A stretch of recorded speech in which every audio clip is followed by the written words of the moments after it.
At a famous luxury hotel for the elite, a woman walked up to the front desk. The receptionist immediately asked, "Welcome. How may I help you?" The woman quickly replied, "I found a wallet someone dropped, and I need to ask its owner a few questions, so I'd like to return it in person." As she spoke, she showed her police ID to the receptionist. After the check, the woman finally managed to go upstairs. The elevator doors opened. On the other end of the phone, her colleague Hayono called and asked, "Ganga, did you get in?" The woman smiled with a confident expression and replied, "Of course. I got in easily thanks to the wallet I took from that person." He could not stop praising her, saying she was as clever as ever. Gangwei said, "I'll check whether anything is missing from the wallet and then return it. By the way, the VIP rooms, they're really bold, staying in such a luxurious room with the money they swindled from ordinary people. There are 3 rooms to check today. First, let's see whose wallet this is." She kept staring at the wallet, not paying attention to her surroundings. Suddenly, a young man appeared and said, "Hey, you know stalking is a serious crime, right?" The woman jumped in fright. A tall, handsome man had appeared. He folded his arms and continued sternly, "And theft is an even bigger crime." Judging from a quick look, Gangwei felt a strange sense of familiarity. "This man, is he the owner of the wallet?" She put on a friendly smile and said, "Ah, this is just a misunderstanding. I didn't steal it. I came here to return it. This is yours, right?" Seeing that his face showed no emotion at all, Gangwei thought to herself, "It looks like he doesn't believe me. Here you go." Embarrassed, she tried her best to hand the wallet back to him. Just as he reached out to take it, Gangwei saw the ring on his finger. It looked somewhat familiar. That ring. Her face grew strangely tense. She decided to raise her head and take a careful look at him. As for him, he still wore that expressionless face, unable to understand what this woman was up to. Gangwei's eyes began to shimmer, as if with tears. A name suddenly appeared in her mind. Jujin. The image of a young man appeared. In the past, there had been a man named Jujin who confessed his feelings to her. Gangwei. She sat right beside him, listening to the words from the bottom of his heart. Jujin said, "I'm not just saying this. I know this means I'll have to end things with you. I've made my decision. Now it's your turn to choose." He held her hand tightly, then placed something that looked very secretive into it. It turned out to be a ring. Inside were engraved both of their names. On a romantic date night, the two of them embraced each other tightly. Jujin's face flushed red, and his heart kept pounding wildly. He said gently, "Listen, my heart only races because of you." Hearing those sweet words, Gangwei's face also turned red. Her heart began to melt because of Gangwei's sweet words. The image of handsome Jujin, with his radiant smile, appeared once more. "Could you let go of my hand?" The young man's voice pulled her back to reality. She snapped awake. Gangwei realized she was gripping his hand tightly. She was so embarrassed she did not know where to hide her face. She hurriedly let go of him and said, "Oh, I'm sorry." The man still looked at her with an expressionless face. In Gangwei's mind, what had just happened still lingered. He looked so much like him. How is that possible? From the other side, a report came in to her. "Gangwei, someone is heading toward the VIP elevator." Receiving the report, she immediately replied, "Understood. Get here within 5 minutes." Her colleague asked worriedly, "Huh? But what if it isn't that person? The hotel isn't willing to cooperate. Things will get worse if we ambush the wrong person." Gangwei said firmly, "If anything goes wrong, I'll take full responsibility. I'll do whatever it takes to catch him. Don't be late." As she spoke, she glanced at the man. Gangwei opened her mouth to ask him for help and apologize. "Sir, I'm a police officer. I know we've only just met, but could you help me?" The man asked without hesitation. "How?" She laid out a perfect little act. "I need you to pretend we know each other and give me a few minutes." Hearing that, the man brushed his hair and asked, "What do you mean, know each other?" Seeing that handsome face, Gangwei could not help secretly praising him. "I noticed it from the start, but this man really is charming." Her love-struck expression was obvious as day. The man was no pushover either, and immediately suggested, "Since we're in a hotel, how about we're a couple?" Gangwei did not think too much and immediately agreed. "That works." He smiled and said, "I have to admit, my intentions aren't that innocent. If you're still okay with that." Gangwei looked at him with infatuated eyes and took the initiative, saying, "Then could you hold me so we don't look so awkward?" As she spoke, she even demonstrated by throwing her arms around him. He gave a sly smile and said, "Not enough. It has to be more convincing. He brought his face close to hers. Gangue's face flushed again. Thoughts appeared in her mind. I spent 5 years in the Serious Crimes Investigation Unit. The elevator had stopped on the first floor. She realized he was coming. During those years, I was calm, rational, brave, and never hesitated. Because of those traits, I was promoted to team leader of Division 1 last year. Suddenly, he held her hand tightly. This situation, the man was extremely proactive. First, he kissed her hand. Thoughts continued to run through her mind. This coincidence, this encounter. He lifted her hand and said it was a display of elegance. The elevator doors finally opened. A mysterious person stepped out. Meanwhile, she was still immersed in her own thoughts. And this man is making me unable to think clearly. He looked up at her and asked, "Shall we take it one step at a time?" The young man from earlier was named Ha-jun. He thought back. It has been 4 months since I came to Korea, and there are 2 things giving me headaches. First, I have to go on blind dates every week to find a marriage partner. And second, even though I'm a designer, I suddenly became a public figure because of one single advertisement. He had become famous just because of a poster serving as the brand ambassador for Mabak Obese's era of innovation. He stepped out of the hotel pool. His good looks were irresistible. In his mind, he kept remembering that encounter. When I first met her, I thought she was some self-proclaimed model stalking me. Stalking is a serious crime. Theft is an even bigger crime than stalking. At that time, Gange turned to look at him and said, "It's a misunderstanding. I didn't take this. This is yours, isn't it?" Looking at that face, those eyes, that honest personality, and that unforgettable beauty, everything was exactly like many years ago. The woman from my memories was standing here. Du Gange, the girl from the past, the one to whom he had given all his love. Suddenly, he snapped awake and returned to reality. Gangue's hands were trembling nonstop. Her face clearly showed pain.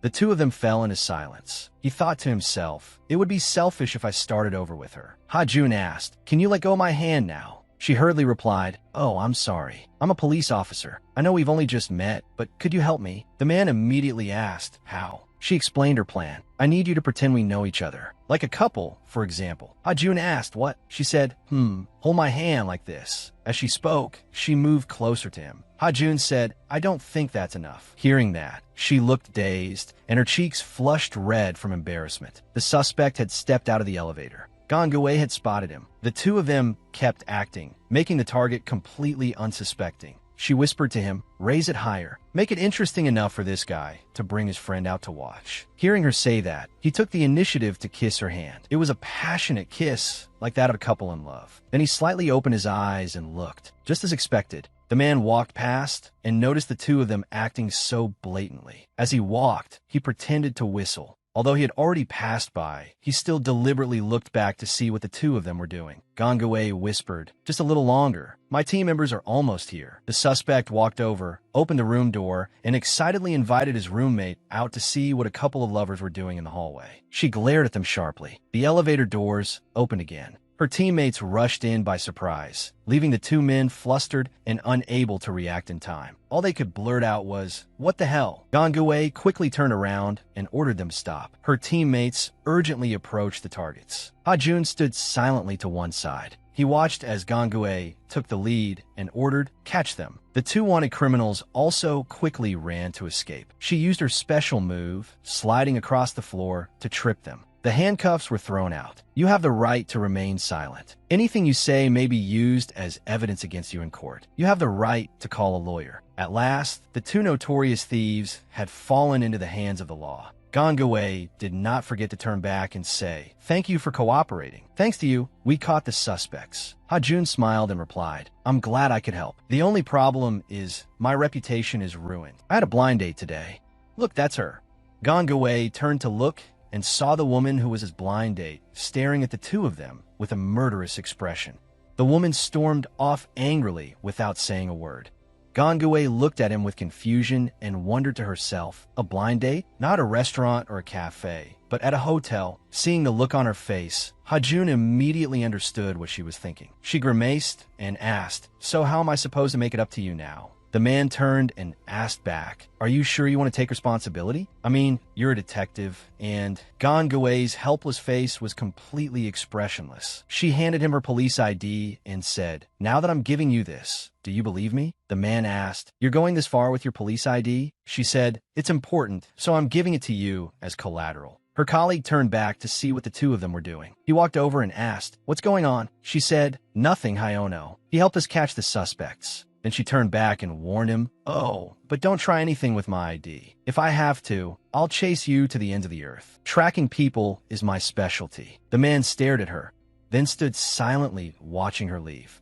A few seconds later, he called out to her, "Dugongi." Hearing him, she turned back to look at Hajun. He asked seriously, "Are you married?" She looked at him blankly, then said in a haughty voice, "If you're curious, call me and find out yourself." Then she immediately turned and left. "Let's go." Hayono still kept his eyes fixed on the young man. As they went downstairs, he shouted, "I remember where I've seen him before. Gangue, that's Ju Hajun." She turned and asked, "You know him?" Hayono explained, "He's a world-class industrial designer. He even did an advertisement and appears on TV all the time. You really don't know. He's even more handsome in real life." Gangue silently thought of the man's name.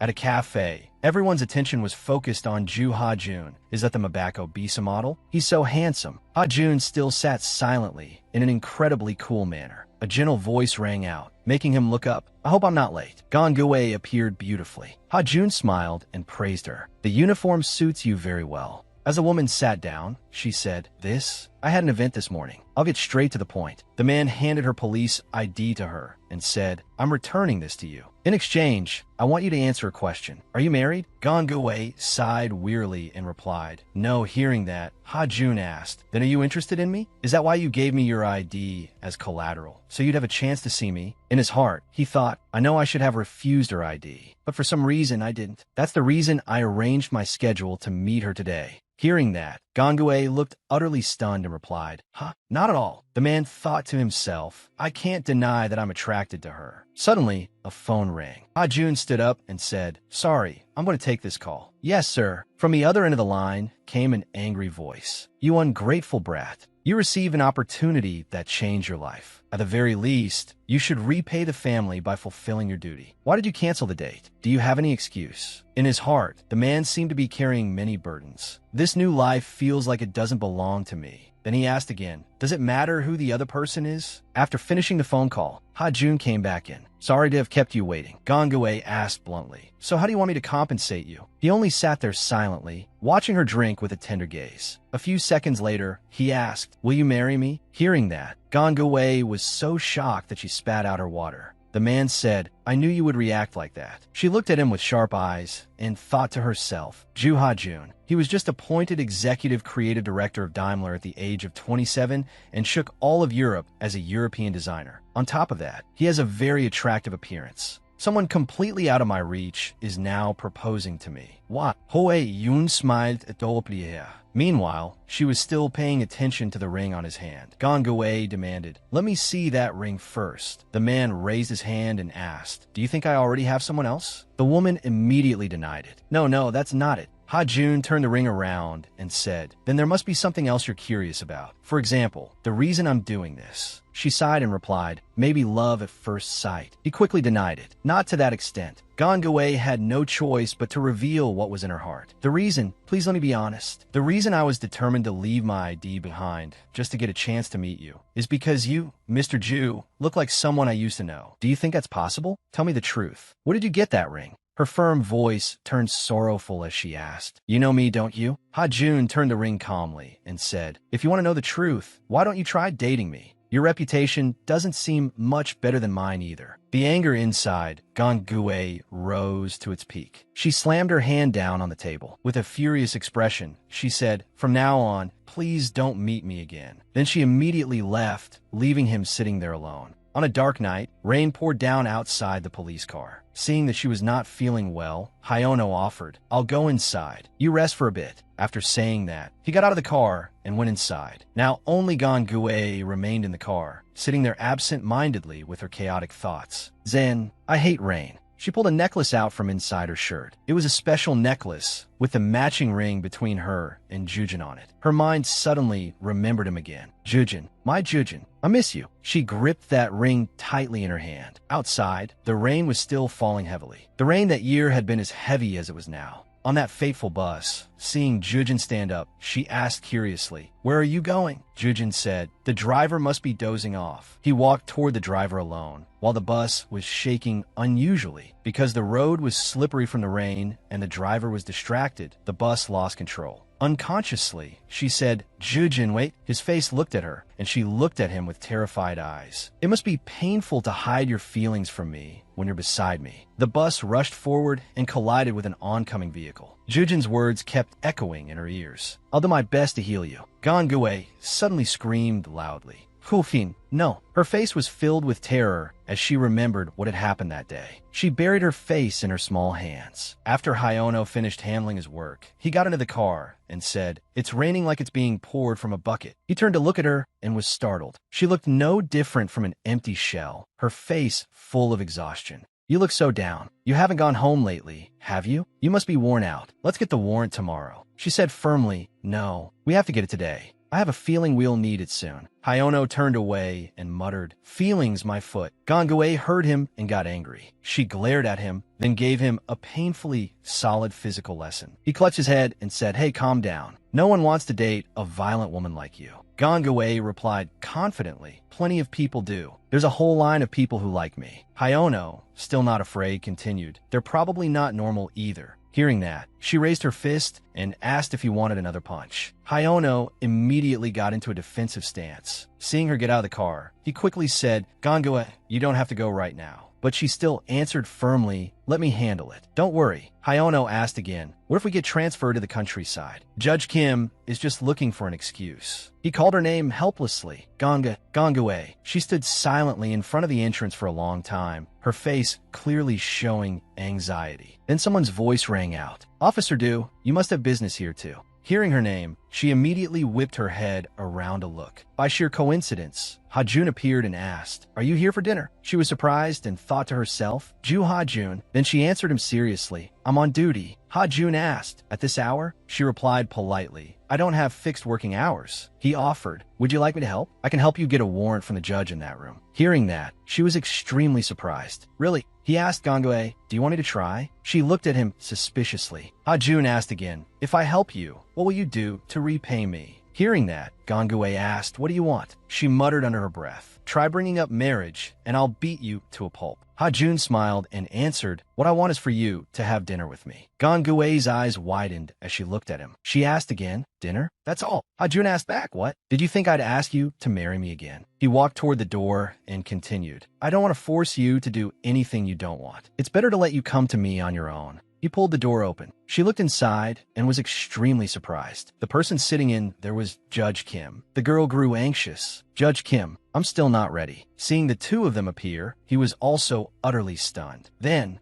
Hajun stepped inside and said politely, "Hello, Judge Kim." The judge broke into a bright smile and replied, "Oh, it's an honor to meet you, Mr. Ju." Hajun continued, "I'm sorry to bring this up as soon as I arrive, but this friend of mine needs a warrant as soon as possible." The judge asked curiously, "That's not difficult, but why are you speaking on her behalf?" The young man smiled and answered, "I'm a fan of hers." Standing behind him, Gangwei secretly rejoiced. "Great." Right after that, Hajun added, "I also proposed to her not long ago." Hearing that, Gangwei was caught completely off guard. Her expression immediately changed. Her eyes darted away, avoiding everyone there. Everyone who heard the news was utterly shocked. Judge Kim thought to himself that this meeting had clearly been arranged so he could match Hajun with his daughter. He fell into thought for a long while. Meanwhile, Gangwei angrily thought, "I'm done for." A while later, in the police car, Hayono kept praising Gangwei. "You're amazing. Thanks to you, we solved another case. This time, our suspicion was right, but we had no evidence, so it was pretty troublesome."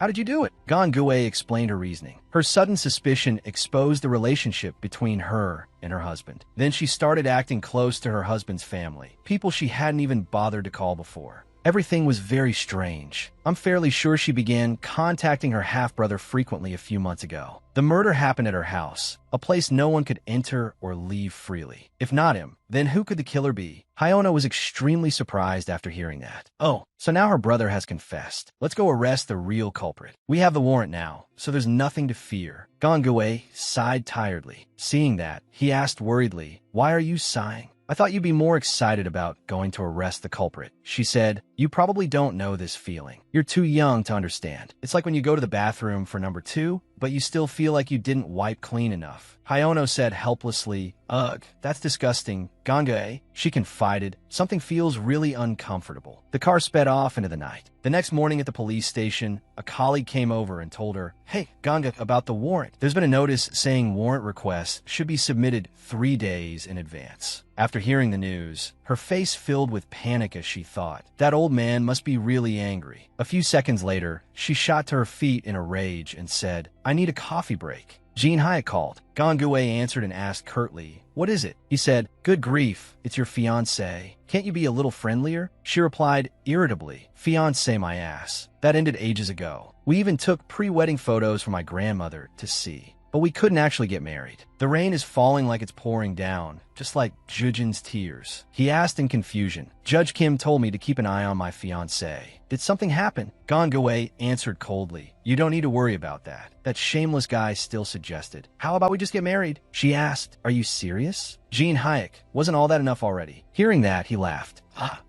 Gongue said seriously, "I'm not in the mood for jokes right now." He asked again, "Wait, who was it?" Hearing that, she was confused and asked back, "What?" He said, "Who made Judge Kim so angry that he had to take it out on me?" Gongue answered, "Oh, right. Someone even more idiotic than you, Ju. Gangi Kotoe Yunya." When he saw her calling, he unconsciously smiled happily. He answered hello. She took the initiative and said, "If you're free, let's have dinner." A sumptuous dinner was laid out on the table. Ha-Jun stared wide-eyed and asked, "All of this is just for the two of us?" Gongue lowered her head and said, "I could eat it all by myself." The young man was surprised and said, "Your body is quite well proportioned for someone who eats that much." She calmly ate while saying, "I'm a very active person." He looked at her again with affectionate eyes and said, "I want to do that with you." "Be active, I mean." Gongue looked at him with indignant eyes. "Thanks to you, my life as a police officer is about to become a mess." He still said shamelessly, "That problem can be solved by marrying me." She said, "How arrogant." Ha-Jun remained very confident and replied, "But I'm right." Gongue frowned at him. Then she stood up. He asked in confusion, "Aren't you going to finish eating?" She said seriously, "I've lost my appetite." He bowed his head and said, "What a shame. I enjoy watching you eat too." The girl left decisively. In the city center, Ha-Jun asked, "I thought you weren't interested in marriage. What's with that prosecutor fiancé?" Gongue glanced at him and asked, "Did you investigate my background?" The young man looked at her and said, "No, I just happened to hear about it." She said fiercely, "Then you should understand why you're making my life difficult. Thanks to you, I've become some girl who cheats on her fiancé."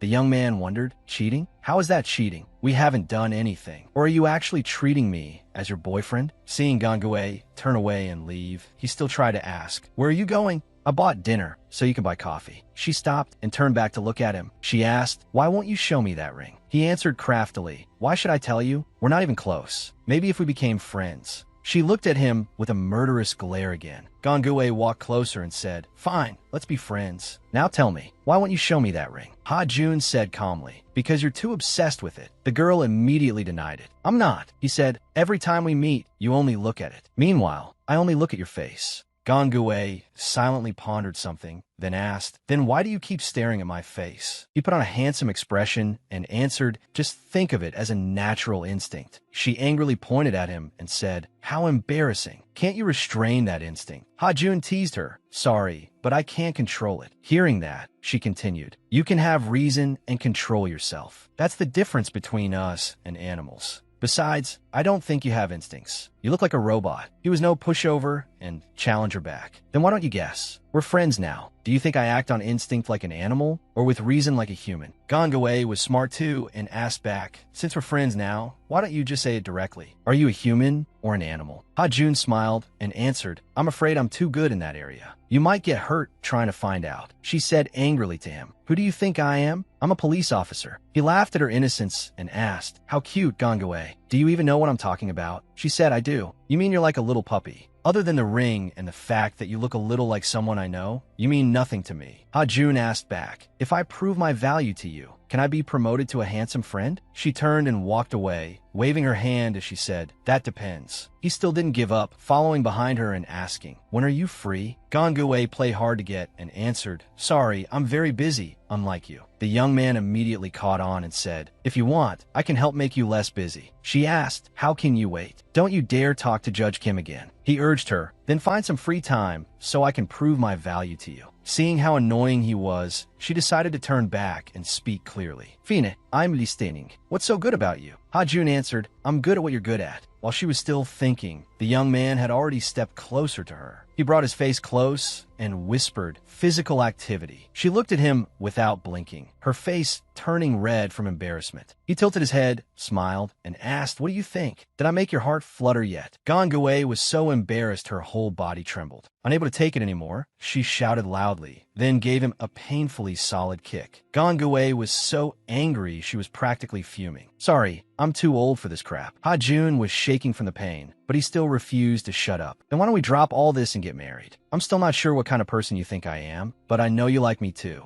If you can't admit it, then just follow your instincts. They never lie. Gongui's gaze slid toward him, making him think. Even now, you're still seducing me. The weather today is really clear. Ha-jun showed the ring in front of her and said, keep in touch. I hope that the next time we meet, I'll be promoted to boyfriend. The girl turned back, frowned, and cursed, that detestable jerk. A few days later, at a karaoke room, this was Chan's party after returning from studying abroad in Germany. Gongui sat silently in a corner and thought, I came because I was invited, but this doesn't feel like a school reunion, a class reunion, or anything like that. I don't want to be here. Everyone in the room chatted enthusiastically. I heard Chan is getting married soon. I heard that too. Is she here yet? Oh, there she is. Chan appeared like an elegant young lady. She smiled and said, hello, everyone. Everyone happily greeted her back. Jia-in, long time no see. You look beautiful, Chan. Hearing everyone's compliments, she giggled and replied, thank you. Suddenly, she noticed someone. Chan called Gongui's name, startling her too.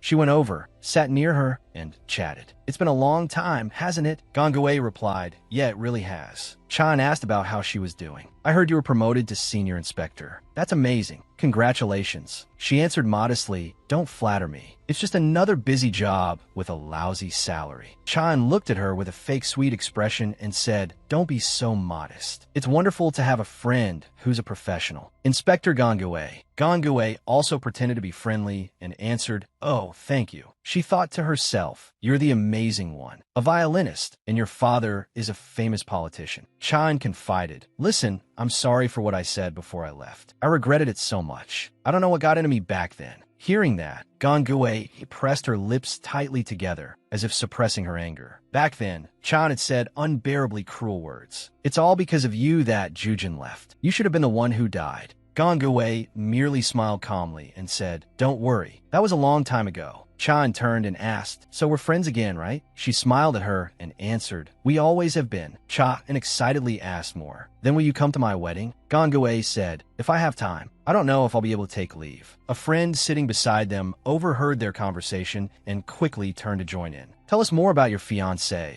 Chan. Everyone there was very excited. That's right, tell us. Chan enthusiastically replied, actually, we're not exactly engaged yet. Our families are still discussing it. Her friend curiously asked more. Then what does he do? Chan introduced him without hesitation. He's a family friend. He worked at Daimler, a German company, for a while. Now he's returned to Korea to work for his own business. He's quite famous, so you probably all know his name. His name is Ju Ha-jun. Hearing the name Ha-jun, Gongui was a little surprised and thought, what? Ju Ho-yun? She turned to look at Chan. Seeing her smile and happiness, Gongui's face showed clear dislike. Chan's friends were also extremely shocked when they heard the name Ha-jun, Ju Ha-jun. He's even more famous than celebrities these days. You're so lucky. But I heard he's been meeting a lot of women lately. Chan said, to be honest, Ha-jun doesn't want to marry me. He said he doesn't want me to waste my talent on someone like him. And his family is also very conservative. So he's looking for a more traditional wife, the kind of woman who's willing to take care of the household. As she spoke, she revealed a sinister expression and looked at Gongui. Someone like you. Looking at Cha-in's expression, Gongui could also guess what was going on. Now I understand why Cha-in and I were never that close. Chan explained further, the type of woman who stays home and takes care of the family. But I told him I could manage it. His family treats me like their own daughter, so he said he would consider the marriage. Gangui felt a little hurt. She silently thought, oh, is that so? Is that why he ran away from me after messing around? Because he's going to marry Chan. Hearing that, everyone in the room grew curious. Hey Chan, why don't you invite him here? That's right, I want to see him in person. She answered shyly, I want to as well, but he's very busy, since he just started running his business. Gangui slammed her glass down on the table and shouted, he's obviously not busy. He doesn't look busy at all. Cha-in quickly blurted out, why would you say that? Gangui immediately said, I've met him a few times. That Ju-ha-jun. She still looked doubtful. What? How did you meet him? Gangui looked at Cha-in and lowered her voice. The man you think you're going to marry proposed to me too.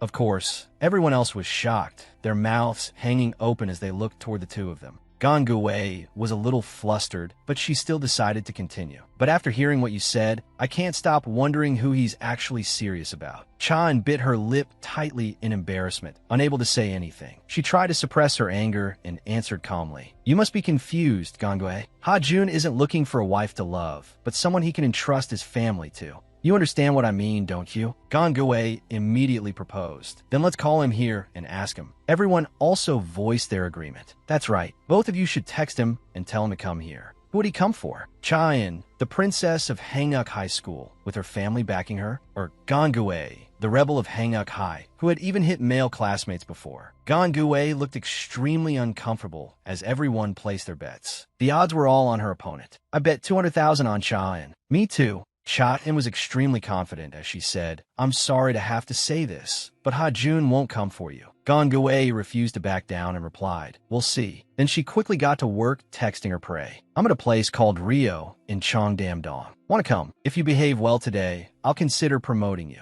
An hour and 30 minutes later, someone suddenly said loudly, looks like he isn't coming for either of them. Seeing the two of them looking anxious, their classmates began whispering. Even Hollywood stars try hard to date him. Why would he have to marry someone like them? Gangui suddenly felt a pang of guilt. She could not believe she had joined this ridiculous bet just to save face. She regretted it so much. At last, the man appeared. As soon as he opened the door and walked in, he called out, sorry. Both Cha-in and Gangui froze at his arrival. Their classmates began making a commotion. It's Ho-yoon. I want his autograph. Chan immediately called out to Ha-jun. He calmly replied, hi, then quickly shifted his gaze elsewhere. Of course, the person Ha-jun cared about right now was none other than Gangui. He gradually walked over to the drinking table and politely asked, may I sit here? A woman in the group immediately agreed. Oh yes, of course. Ha-jun sat down in the chair with complete confidence, looked toward her, and called out loudly, Gangui. She looked at him in confusion. Before Gangui could gather herself, Ha-jun continued flirting with her. I missed you. I missed you so much. Cha-in, over on the other side, was so embarrassed that she could not speak. He went on, will you let me be your boyfriend now? After all, that's why I came all the way here. Cha-in seemed unable to keep her composure. She stood up and said loudly, Ha-jun, I told you I was meeting my classmates. Are you trying to embarrass me? Ha-jun answered with an indifferent attitude. Of course not. That's why I greeted you, didn't I? Cha-in still stubbornly tried to salvage a little of her dignity. Gangui said you proposed to her. That isn't true, is it? But contrary to what she expected, he immediately answered, it's true. This left her truly shocked. She kept questioning him. Why? You told me you didn't want to get married at all. But what he said next was what truly shattered her heart. That was before I met Gangui. Things are different now. The whispers broke out again. He just chose Gangui over Cha-in. What will happen to Cha-in now? Maybe the wedding won't happen. Cha-in felt utterly humiliated at that moment. But in the end, she chose to humble herself. I am sorry, Gangui. I thought you were lying. I must have lost my mind over this, because I like Ha-jun so much. I'm such a terrible friend, aren't I? Gangui was extremely surprised to see Cha-in, for the sake of love, kneeling at her feet and begging. Gangi, please reject Ho-yunya.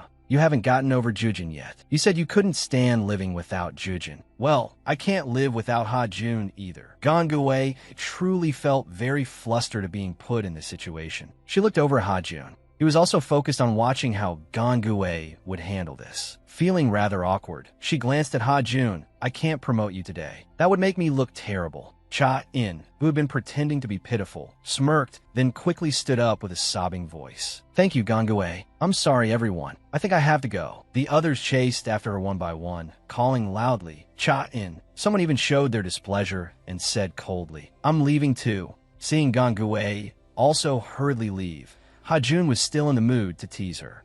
Are you giving up on me that easily? Don't you want to know anything? For example, about my ring?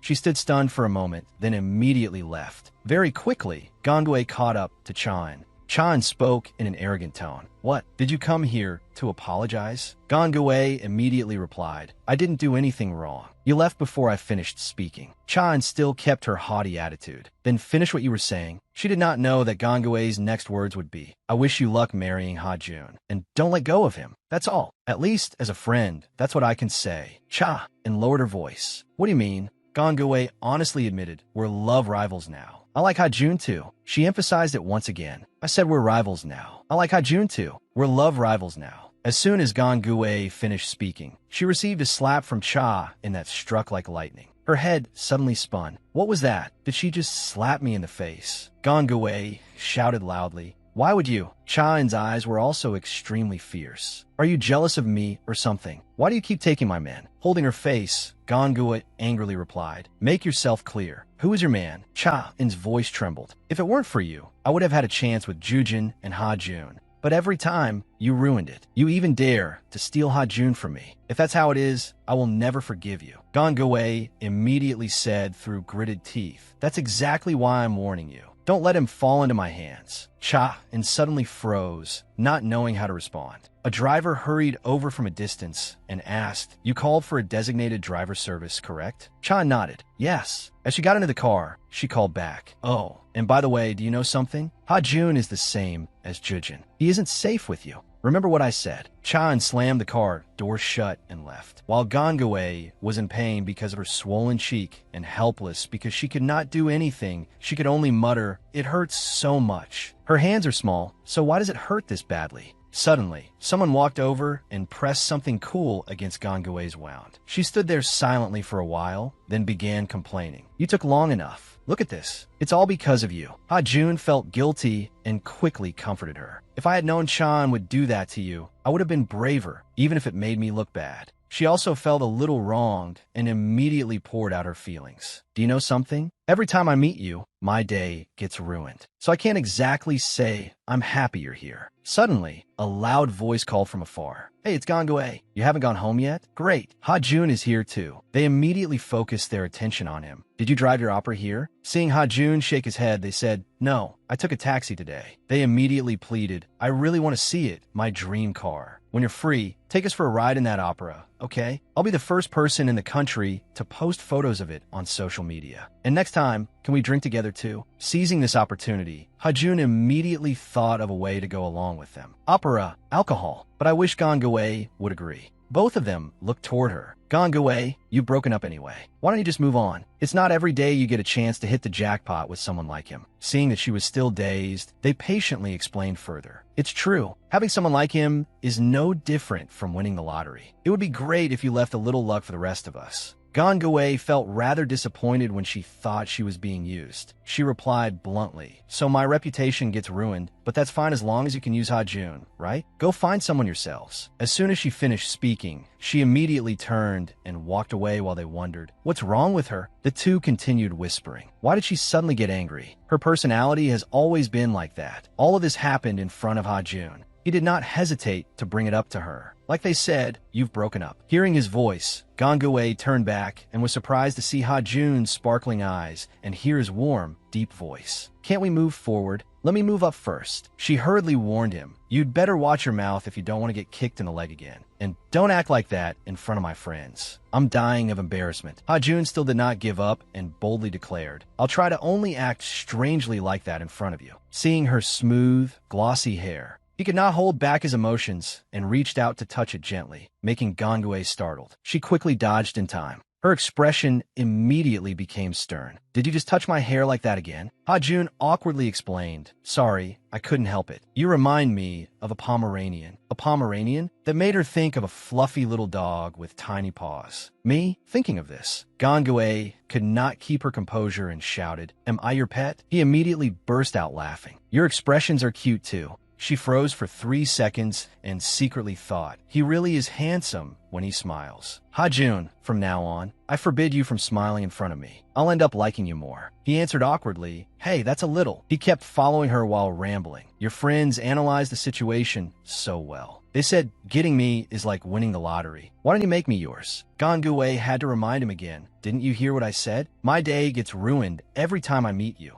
You're the opposite of the lottery. You're more like bad luck. Ha-jun immediately came up with an idea. What if I can prove that I'm good luck? Then will you promote me and move toward marriage? Gangwei quickly reminded him, marriage isn't a joke. Ha-jun remained firm. I'm not joking, especially not about something important like marriage. I'm a man of principles. You made me fall for you, so you have to take responsibility. Seeing his serious attitude, Gangwei felt a little curious. Then what did you fall for? You have to tell me if you want me to believe you. Ha-jun hesitated for a long time under her probing gaze. After she waited for a while, he finally whispered, I guess I can put it like this. His next action made her extremely flustered. The beautiful tear mole beneath your eye. Every time you look at me, that tear mole looks like a teardrop, and because of that, I can't take my eyes off you. Every time you look at me, that tear mole looks like a teardrop, and because of that, I can't take my eyes off you. The words from the bottom of his heart kept echoing in her ears. Every time you look at me, that tear mole looks like a teardrop, and because of that, I can't take my eyes off you. Every time you look at me, that tear mole looks like a teardrop, and because of that, I can't take my eyes off you. In his heart, Ha-jun truly wanted to say, I'm truly serious about you. Gangwei also looked at him with a blank gaze. Then she suddenly snapped back to her senses and immediately ordered, hurry up and take your hand away. We're not close enough for you to touch me however you want. In her head, she suddenly felt a little confused. Not yet. Gangwei, what are you saying? What do you mean, not yet? Chan said you'd be in danger if you were with me. What does that mean?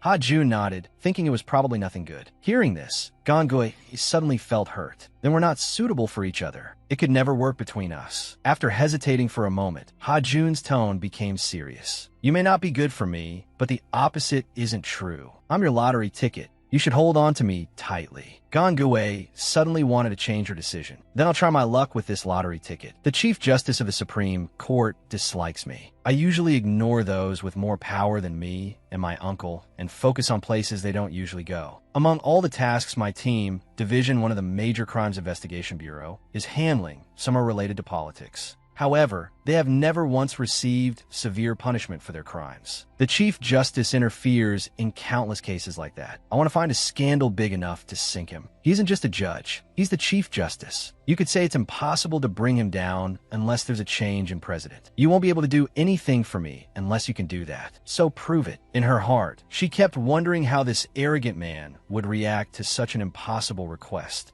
Gangwei immediately emphasized it once again. Prove to me that you're worthy enough for me to give up my prosecutor fiancé. Once you prove your ability, you'll be promoted. She had another thought in mind as well. If he can't do it, watching him struggle will still be fun. It doesn't matter whether it's real or fake, as long as I can see and feel judging through him. At this moment, it was already nearly noon. Gangwei's car was already parked in front of the office. She was rather anxious and kept checking her phone. Don't tell me he isn't calling because of the request I made. That's no fun at all. Just then, her teammate got into the car and called out loudly, Oh my gosh, Gangwei, are you a fortune teller? Gangwei blankly asked, What are you talking about? Immediately, Hyono handed her a shocking news report. Look, this is breaking news about Chief Justice Kim stepping down from his position and authority. Gangwei was extremely shocked by this information. He quickly continued, You once told me to keep an eye on any scandals related to the Chief Justice, and you were right. Gangwei tried to hide her joy and answered calmly, We were just joking. That made Hyono feel puzzled too.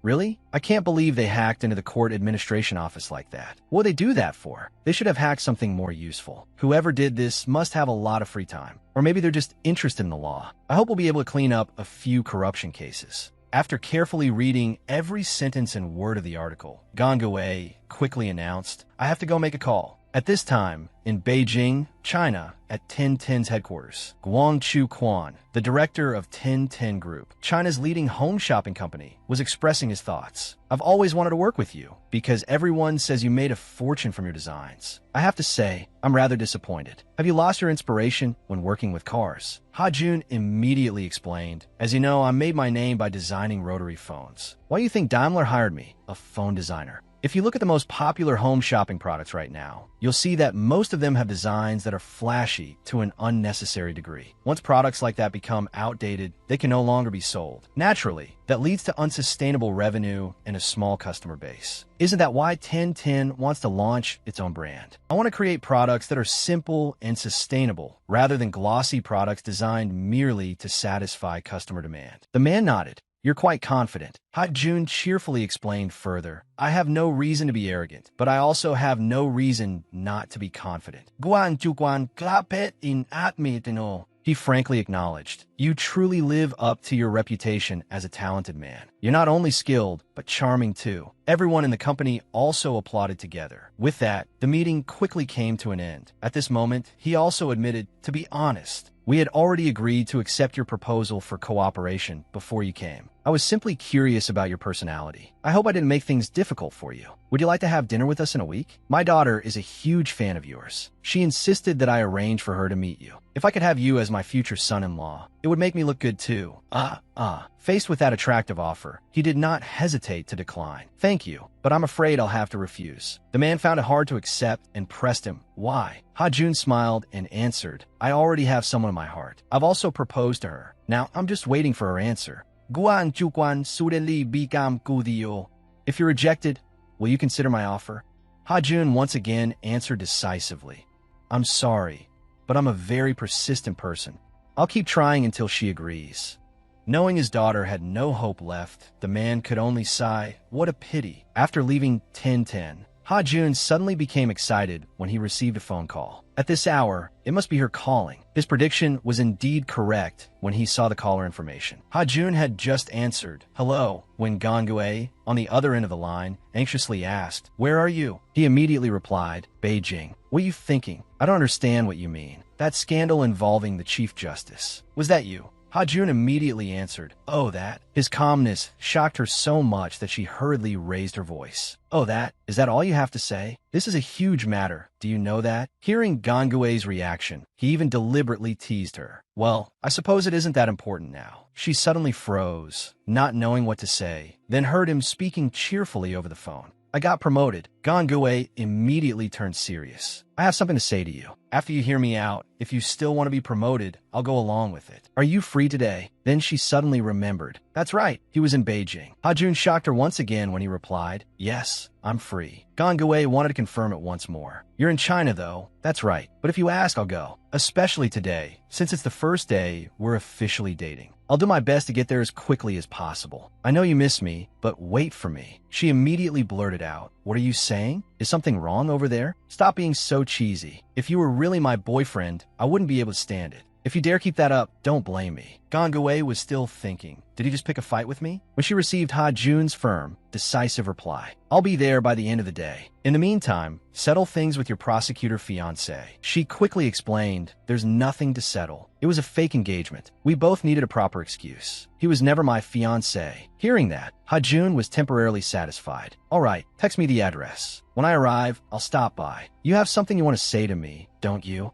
Gangue suddenly fell silent and thought, you think you have it easy? Don't even dream of getting my address. No chance. Then she compromised. No need. Just call me. No matter what excuses he came up with, saying it would be very late once he got to Korea, she kept refusing. I don't go home often anyway. I get off work late, so I don't need to go home every day. I'm only saying this just in case. Don't think it's because I feel sorry for you. I'm single, so if there's overtime, colleagues with families go home first. Besides, I have more stamina and time. She knew very well that everything she was saying was just an excuse. In truth, she cannot sleep well at home. She could only sleep peacefully for one night if she buried herself in work. But she did not want Ha-Jun to know that. If he found out how deeply her life had been affected by Jujin, it would mean he had grasped her weakness. His voice suddenly turned serious. Gonggue, are you not planning to get married? She answered frankly as well. It's not that I'm choosing not to. I'm just not interested. As he gazed at the high-rise buildings, he made his determination clear. I'll change that. Soon, you'll marry me and make me your husband. Gonggue also declared confidently, relax. Either way, I don't feel anything for you. You have no idea what unreasonable thing I might demand from you. At the old mansion of the Jew family, steam rose thickly from a freshly poured cup of tea. Ha-Jun's grandfather gently confided, "It has been such a long time. By now, that boy must have found the other half of his life." His grandmother also sighed. If it had been an arranged marriage, everything would have been settled long ago. But he keeps insisting on following his heart. I suppose it will take more time. Goodness. His grandfather was still extremely proud of his grandson. Look at our Ha-Jun. He's handsome, brilliant, and talented. He's simply perfect, and that's not all. The boy also has a wonderful personality. I'm not praising him just because he's my grandson. He really is that outstanding, so girls are lining up for him. He can't even fit all his dates into his schedule. His grandmother thought to herself, you're right. If there is a problem, it's that the boy is too picky. Still not stopping, the grandfather complained to his daughter-in-law. Don't you think so? I'm about to get fed up with that boy. Ha-Jun's mother quickly comforted him. He isn't the kind of person who lies. Father, you know that better than I do. The old man nodded slightly. Yes, I know. It isn't as if you're the boy's birth mother. Just then, Ha-Jun's mother heard the sound of a message notification.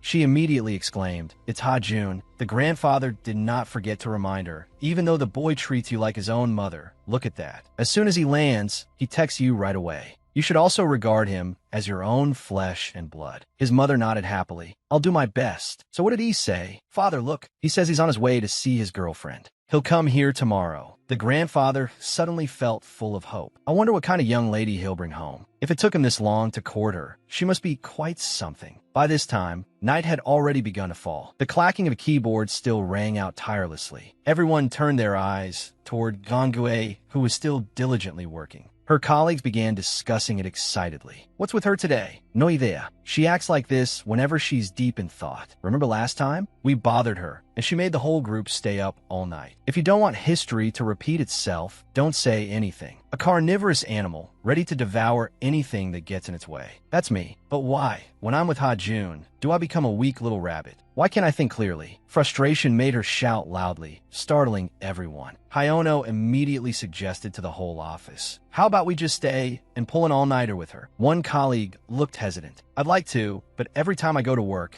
my 3-year-old son says, see you again. I'm home so little that he thinks I'm a guest now. At that moment, the phone beside Ganga suddenly vibrated. Everyone in the room was alarmed. A phone call at this hour? Is it an urgent request? As soon as she answered, her face twisted in displeasure. I told you to call me, not come to the office. Standing behind her, Hyono deliberately listened in while reassuring the others. Everyone, it doesn't seem to be that. The whole office listened carefully to her every word. Don't even think of driving that car here. There are lots of parking lots near this road by the restaurants. Park there and wait for me. After hanging up, Gonggue quickly got ready to leave. Seeing everyone staring at her, she asked in surprise, why are you all still here so late? Weren't you planning to go home? Gonggue suddenly stopped as if she had remembered something. The whole room's jaws dropped again when they saw her hurry to check herself in the mirror. Everyone wanted to confirm it once more. Did you see what I just saw? She really looked in the mirror. Tomorrow, birds will fly. You mean pigs. Pigs will fly. So, she's gonna meet someone, right? Yeah, it's definitely a guy. This person must be really impressive. Hyono immediately felt a little worried. Exactly, but it isn't Jean Hayek. She's our team leader. We have a responsibility to keep an eye on her. She said a parking lot near the restaurants, right? Everyone agreed in unison. You're even working that hard at this? Let's go. At that moment, Ha-Jun's car had already parked in front of the police station. The police agency and the prosecutor's office were in chaos. As soon as she met him, she began scolding him. They're trying to fix things after the incident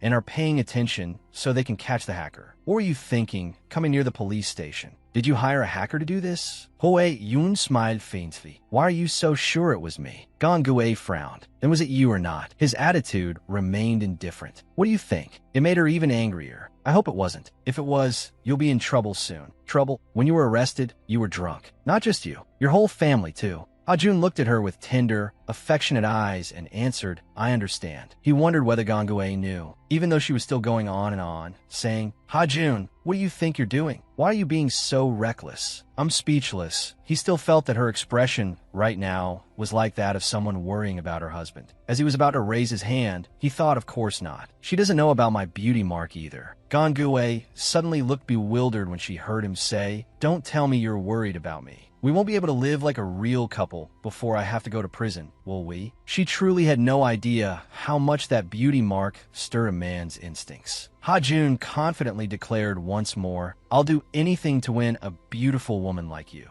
even if this game won't last long. I already told you, someone like me acts on instinct. I don't need a reason. Pushing his hand away, Gangwei said, What if I really am worried about you? Then will you tell me the truth? He still pretended not to understand. What do you want to know? When she firmly asked the hacker, How much money did you pay him? Ha-jun suddenly lowered his voice. Is that still important? Gangwei continued to insist. Yes, it's very important. The more you paid, the better that person must be. That means he'll be harder to catch. And if he is caught, he won't open his mouth easily. Ho-yun immediately teased her. I thought you were an honest and upright female police officer. Are you really going to let a criminal run free? If you're certain it was me, then arrest me. Gangwei immediately growled. Are you joking? His face was full of mischief. If I'm arrested, you can come visit me whenever you miss me. You want to see the face that looks like Jujin's. Isn't that right? That's all you want from me. Her subordinates stood in the distance watching and whispering to one another. Did you hear that? Don't follow me. Gangwei immediately grabbed his hand and ran off. After they reached an area near a hotel, she signaled for him to keep quiet. Even now, Ha-jun was still in the mood to joke. By helping me hide like this, doesn't that make you an accomplice too? Gangwei, on the other hand, was exhausted. I'm leaving. My head already hurts enough. He still put on an innocent expression and asked, What's wrong? Gangwei angrily shouted, What do you mean, what's wrong? Ha-jun immediately burst out laughing. But I really like this. I didn't hire a hacker. I don't waste money on things like that. She gave him a probing look. So it wasn't you? Then was it just a coincidence?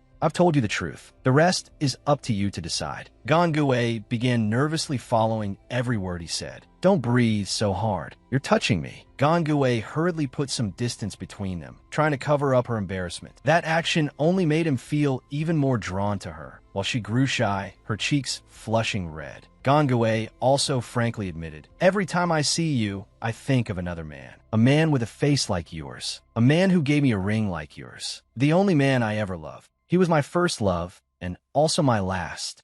His sudden reply left her taken aback. So what? In truth, Ha-jun knew this very well in his heart.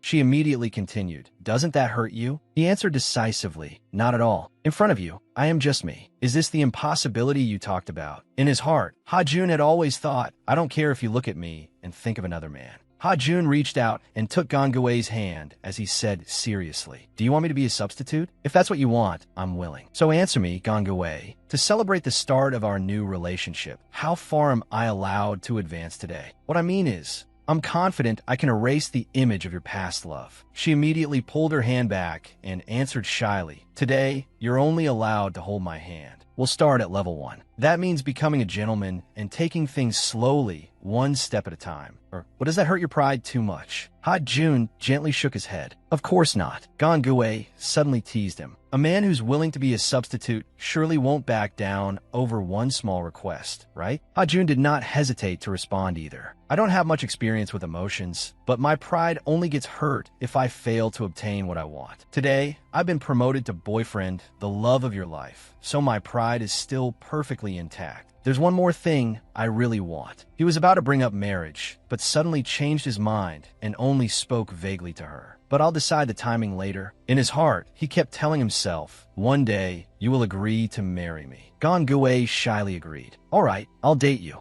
Doing childish things like celebrating the first day we're in love does feel a little strange, but fine. It's our first day. Her voice suddenly faltered. If you're that confident, why not try? Ha-jun did not blink as he followed every word she said. Erase my first love from my mind. If you succeed, I'll marry you. Ha-jun immediately smiled in satisfaction. As you wish. Gangwei also said happily, If not, then that confidence of yours is only good for showing off. Seeing her lips, he could not help thinking, did she put on lip balm? He truly could not escape their pull. Inside, it felt as though he was wrestling with himself. Should I do it? Should I not? She is the type of person who says exactly what she wants. If she doesn't want something, she'll also tell me. I don't intend to break the rules she set or act rudely. If she doesn't want it, I'll do it next time. He tested her by slowly moving closer to her face. Gangue's next expression made him feel as if he wanted to exclaim, "Oh my God, I don't think I can control myself anymore." Ha-jun gave her a gentle smile and looked at her. All right, you'll blame it all on me again. At the sushi restaurant, it really was my fault. But today, this is because of you. If you can't handle the consequences." A pair of feet walked by along with a voice saying, "We've searched everywhere. Let's go, Hayono." At the same time, Gangue seemed to notice something. Her eyes widened as she looked in that direction. She hid behind the wall. Outside, a group of people were chatting with one another. What if that man takes advantage of Gangue? Right, as if she'd let him do that. Actually, she'd be the one taking advantage of him. The voice continued targeting her. If she's the same as usual, then's fine. On this side, however, she was extremely worried. I almost fell into the trap, but they stopped it. The voice over there rang out again. We saw her put on lipstick earlier too. After she checked the mirror, she even put on lipstick. You put on lipstick? Gangue's eyes darted sideways. That was the first time I've ever seen her put on lipstick. In all 5 years we've worked together, I didn't notice she put on lipstick. You're really observant, she shyly explained. He's exaggerating. It was just lip balm, not lipstick, understand? Lip balm. However, the words from over there exposed her. I saw her put it on. It was red as blood. She turned around with an angry expression. Hayono, you idiot. With no way to deny it anymore, she turned back and said, "It wasn't red. This is pale pink." Touching her lips with her hand, she asked, "See?" Seeing her like that, Ha-jun blushed. Oh God, she's so cute. I want to kiss her right now. On Hayono's side, he spoke again. Gangue looks incredible, but her taste in men is terrible. That's why we have to find that guy. Only men understand men. Don't you agree? That man turned to look at him. Ha-jun realized this was the person who had stared at him at the hotel. Hayono took out his phone and said, "Forget it. I'll call her." Another member of the group replied, "Hey, that's a bit much." In the peaceful setting of the parking lot, the vibration of a phone rang out. Hayono heard the ringtone. That's her phone ringtone. She must be nearby. On Gangue's side, she panicked because of the ringing. What did I turn the ringer on? She switched the device back to silent. Thank heaven. She said to Ha-jun, "See you next time. We can continue talking then." All right, but he did not want that. What if I don't want to let you go? Gangue replied. Then I still have to go. His expression turned dispirited. She comforted him. My teammates still haven't gone home because they had to look for me. I have to buy dinner and send it to them too. Otherwise, I'll feel too guilty. With no other choice, he had to agree. Then you have to go. Thank you for understanding. Then I'll see you next time. Suddenly, he took her hand. Not stopping there, he immediately hugged her from behind. The distance between them grew smaller and smaller. Gangue blushed again. Since we're dating, this much isn't crossing the line, is it? He asked her if 1 hour would be enough for the evening. Probably. Then I'll wait for you. But call me, all right. Gangue thought to herself, I've begun a relationship with a man who will take 2 steps forward every time I take 1 step back. A man who will hold me even tighter when I try to let him go. And what does he want in return? Something worthy of what he has given. A man who is understanding and stubborn. She added, I'll call you as soon as I can. Hayono was still calling her when she appeared. She demanded, why are you following me around like this? Everyone was startled to see Gangue. Gangue left with Hayono and the others. Everyone chatted noisily among themselves, while Ha-jun only hid behind the wall over there. So there was one more person.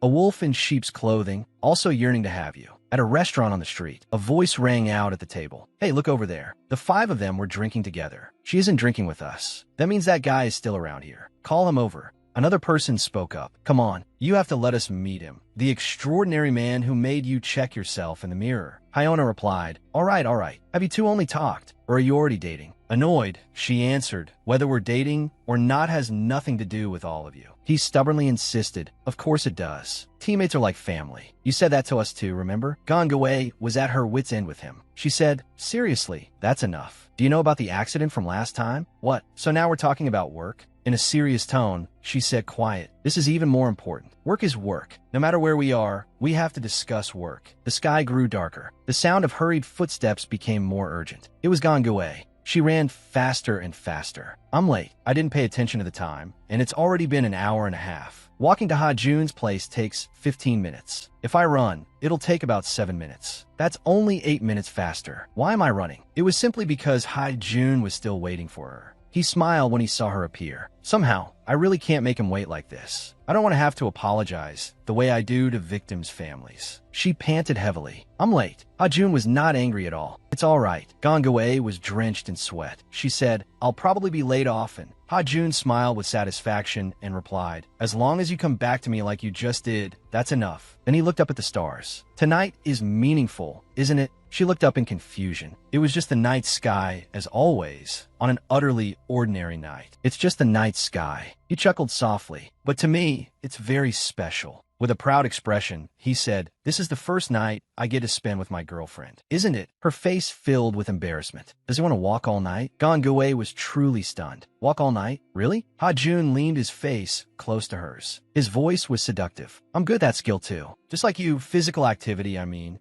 After hearing that, she grew even more embarrassed. Physical activity? Though Gongwei was extremely flustered, he remained calm and asked her, so what should we do now? Gongwei hurriedly hid her embarrassment. On his side, he wore an arrogant expression. She was absolutely certain he was trying to seduce her. Brushing aside her shyness, she looked straight into his face. Unexpectedly, she asked, you want to go to a motel with me, don't you? Hearing that, Ha-jun could not help being shocked. I do, but only if you agree. Her head felt as if it had exploded, and she hurriedly refuted him. Of course, I wasn't planning on doing things like that tonight. Ha-jun put on a handsome expression and said, I thought it would be better to let you choose. Tonight is meaningful because it's our first day together, but I've never dated anyone before. Once she realized the truth was not what she had imagined, she could only wave her hand as if to let it pass. In her heart, she thought, so I imagined all those indecent scenes just because of his face and his strange atmosphere. Knowing she had let her thoughts wander, she suppressed her embarrassment and said, fine, then. First, you need to look neat. That's right. It's because of the way he's dressed, she thought. Gongwei took hold of Ha-jun's tie. Her hands skillfully held the tie. However, she did not know how to tie it. How do you do this? Once again, embarrassed because she did not know how to tie a tie, she could only pat him a few times and say, just do it yourself. Not knowing that she did not want to tie it because she truly did not know how, Ha-jun took her hand and said, no, I want you to do it for me. In the end, she admitted it, but I've never tied a tie for anyone before. Ha-jun replied with a meaningful line. Designers like special things. Relationships are the same. Every person has a different relationship, so I want you to begin designing for me with this tie. Then he took Gongwei's gentle hands on his own initiative. Mark me as yours. She lowered her face to hide her embarrassment. Isn't that a little too much? I don't know anything too formal. Instead of laughing at her, he responded in a sweet tone. Then I'll teach you how. As he spoke, he held her hands. You'll be tying my tie often. Gongwei's heart stirred as she thought, this is like a message. It was telling her that they would spend many more nights together in the future. Ha-jun's gentle voice guided her step by step on how to tie the tie. Make this side longer than the other. Then cross this side over the other. Now put it through this loop. At a glance, it seemed like an innocent action, but he was not merely teaching her how to tie a tie. And you pull it up to tighten the tie. At the same time, the tie was finished, like a mark of possession. Perhaps because this was her first time doing it, she felt a little flustered. It was unforgettable. Could this stimulation actually be more exciting than a kiss? What if he kisses me and I have a stroke? Will my relationship with him really be all right? Her thoughts were filled with doubt, the complete opposite of the other person. He was beaming brightly because the tie had been tied. As she thought, she raised her head and looked toward Ha-jun's lips. Can I do it? On the dark street under the streetlights, Gongwei spoke. To celebrate today, how about we go drink? What do you like? Soju, whiskey, beer, or wine? I like all of them, so you choose. She thought that drinking when nervous was best. However, his answer was a refusal. Let's not drink. Hearing that, she asked in confusion why. Why would he refuse to go drinking? She spoke softly, and Ha-jun explained, I've never drunk alcohol before. Even in the future, I don't want to drink. She thought he was teasing her, so she laughed and asked, you're joking, right? However, he insisted, I'm serious. Hearing that, Gongwei also thought, looks like he's telling the truth. But to make sure, she asked again, then what about smoking?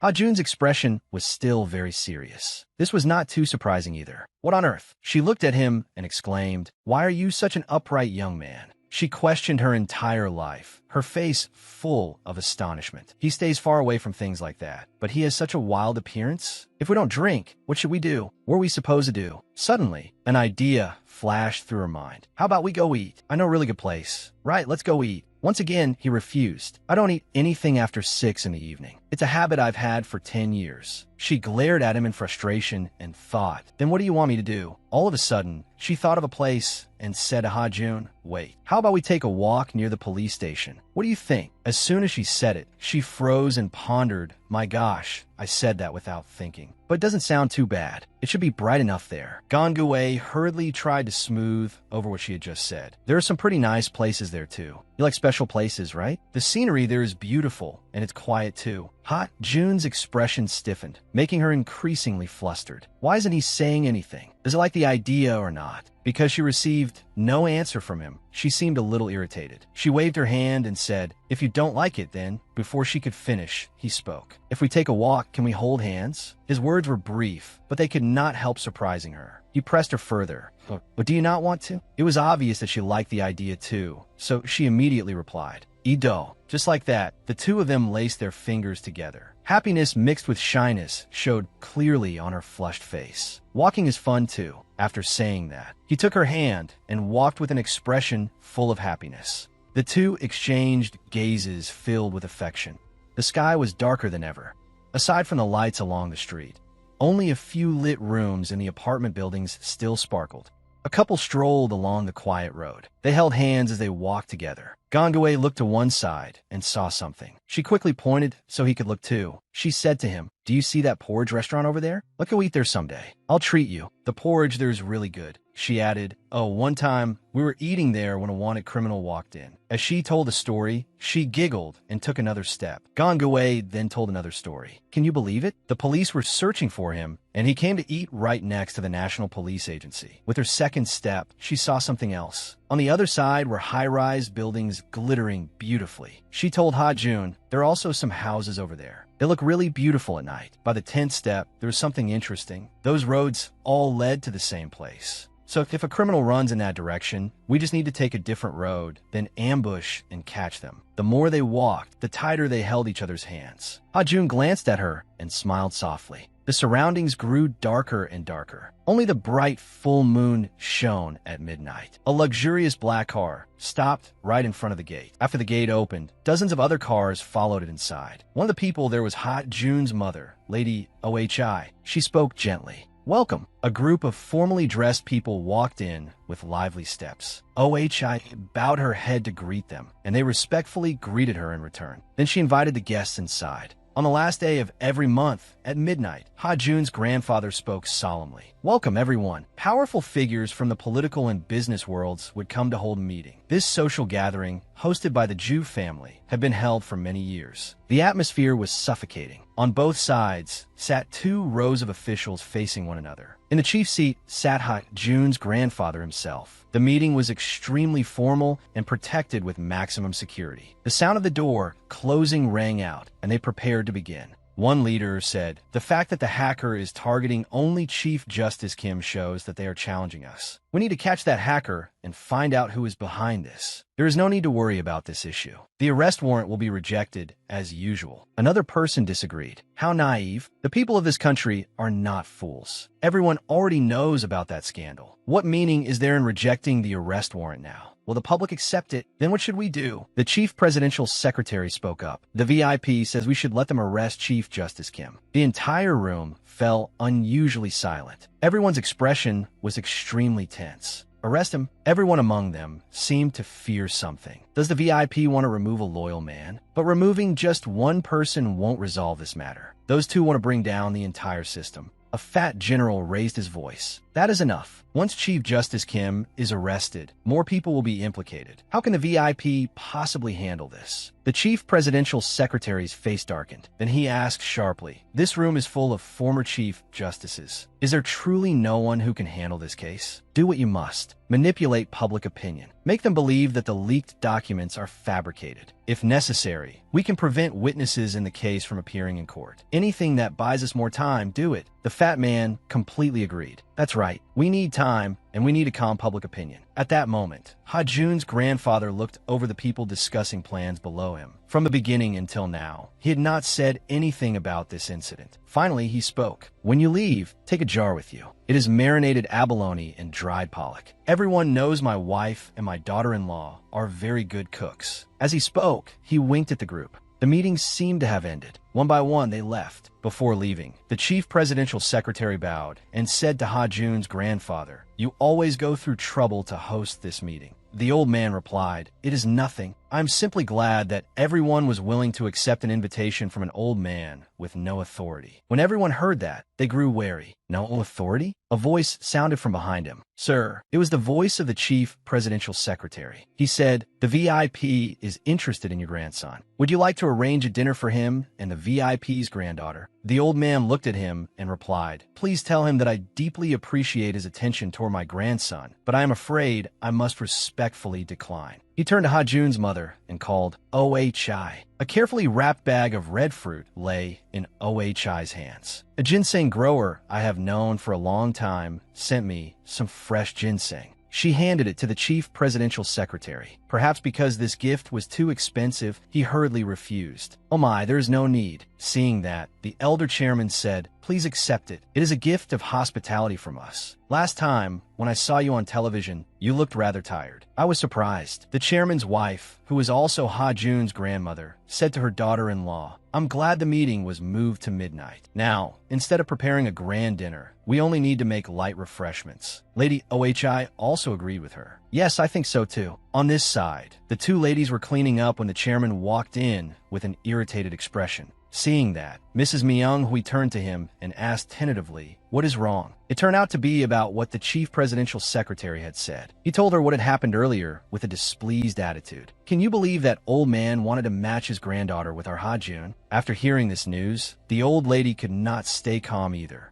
Anxiously, she asked, "Then what did you say?" Of course, just as he had said to the chief presidential secretary earlier, I politely refused. After hearing that, she felt relieved. "That is good. You held your ground. Politicians are even more frightening than businessmen. It is best to stay away from them." After saying that, he let out a long sigh. The old lady waved her hand and said, "Ha-jun will bring home a wonderful granddaughter-in-law on his own. I am sure of it." The old man's gaze darkened, but there was no worry in his eyes. "That is true. The boy is very bright. He will surely bring home someone kind and easygoing." The scene shifted to Ha-jun and his girlfriend. She was pushing one side of a cart skillfully and powerfully. The old man's words were indeed not wrong. She and Ha-jun were helping an old woman push her handcart up a slope. Not only that, they also gave the old woman a carton of milk. "The weather is getting colder, so please take this." The old woman accepted it gratefully. "Thank you both. Whenever I see you, you two always help me." The old woman sincerely praised the couple who had helped her. How can there be people so friendly and kind? You absolutely must not let go of this young man and this young woman. Seeing you two help like this makes me so happy. After saying that, the old woman left, not forgetting to say goodbye. "See you both later." They continued walking down the quiet alley with no one around. Suddenly, Hoe Yun looked at Gangi. He saw that her fingers had gotten dirty from helping the old woman just now. So he immediately complained, "I understand that you wanted to help her push the cart, but you also helped her remove the tape from the box, didn't you? Your hands are all dirty." Gangue explained, "Because my hands are stronger and steadier than hers." She put on an extremely earnest expression. If the old lady had done it alone, it would have taken half an hour. Thanks to me, it only took 5 minutes. Ha-jun was still upset that their date had been affected by everything around them. Too many things for one quiet, romantic date. I asked him, "Do my hands look that dirty to you?" He answered calmly, "They are definitely not clean." Gangue touched his forehead. "You say they're dirty, but why didn't you avoid my hand?" She smiled kindly as she looked at him. He immediately took her hand and said with a smile, "Even if it's dirty, it's still my girlfriend's hand." Gangue was very satisfied with that answer.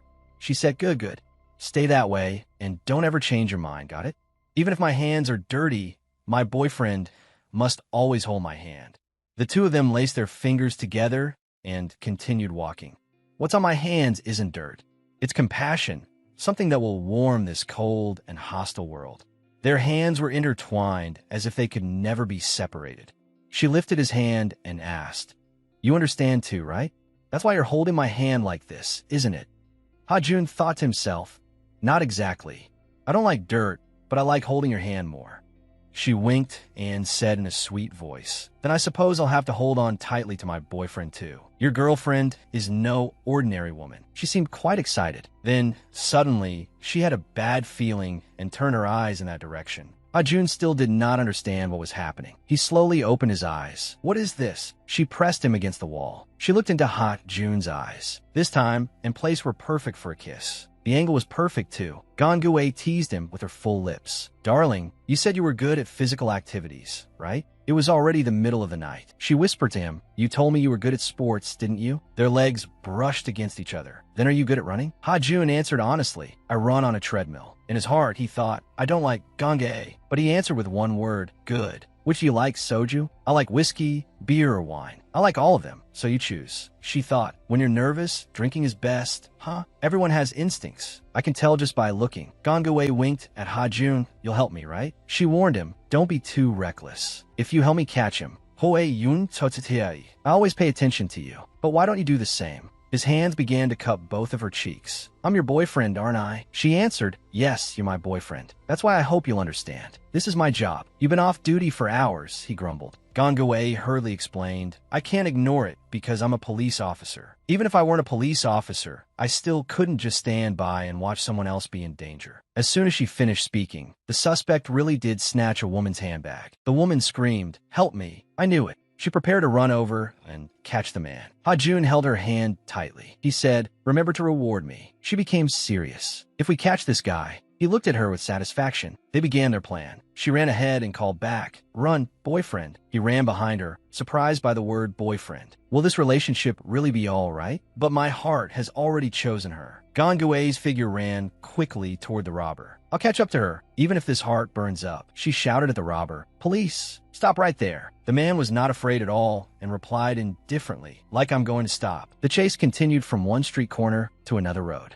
The thief swerved left. Because she was already exhausted, her legs could no longer keep running. Is he an athlete? I run 100 meters in 16 seconds, but I still can't catch up. Since she could not catch up with him, she turned to call Ha-jun. However, he had vanished without a trace. She thought he had fallen behind. He really might not run well after all. He only trains on a treadmill, so those muscles are just for show. But wait, she reconsidered. What if he uses that smart brain of his? Meanwhile, Ha-jun was running down another narrow path. This was the route Gongui had mentioned earlier, with a fork up ahead. This is fate. As he ran, he thought, I'll get my reward from her. On the other side, she was wondering, the question is, did he really listen to my rambling? Could Ha-jun get there faster than the thief? She hurriedly chased after them. Should I keep pursuing him? Or should I ignore him and go look for Ha-jun? Ha-jun's voice rang out loudly, calling, Gongui. The scene before her left her stunned. Ha-jun was fighting with the robber. He had caught the robber, but she was worried about him. I need to call an ambulance. No, I need to call the police. He looked toward her and shouted, what are you doing? Hurry and arrest him. Gongui took out her handcuffs and prepared to seize him. She also decided she would call both. A few minutes later, the lights of a police car appeared.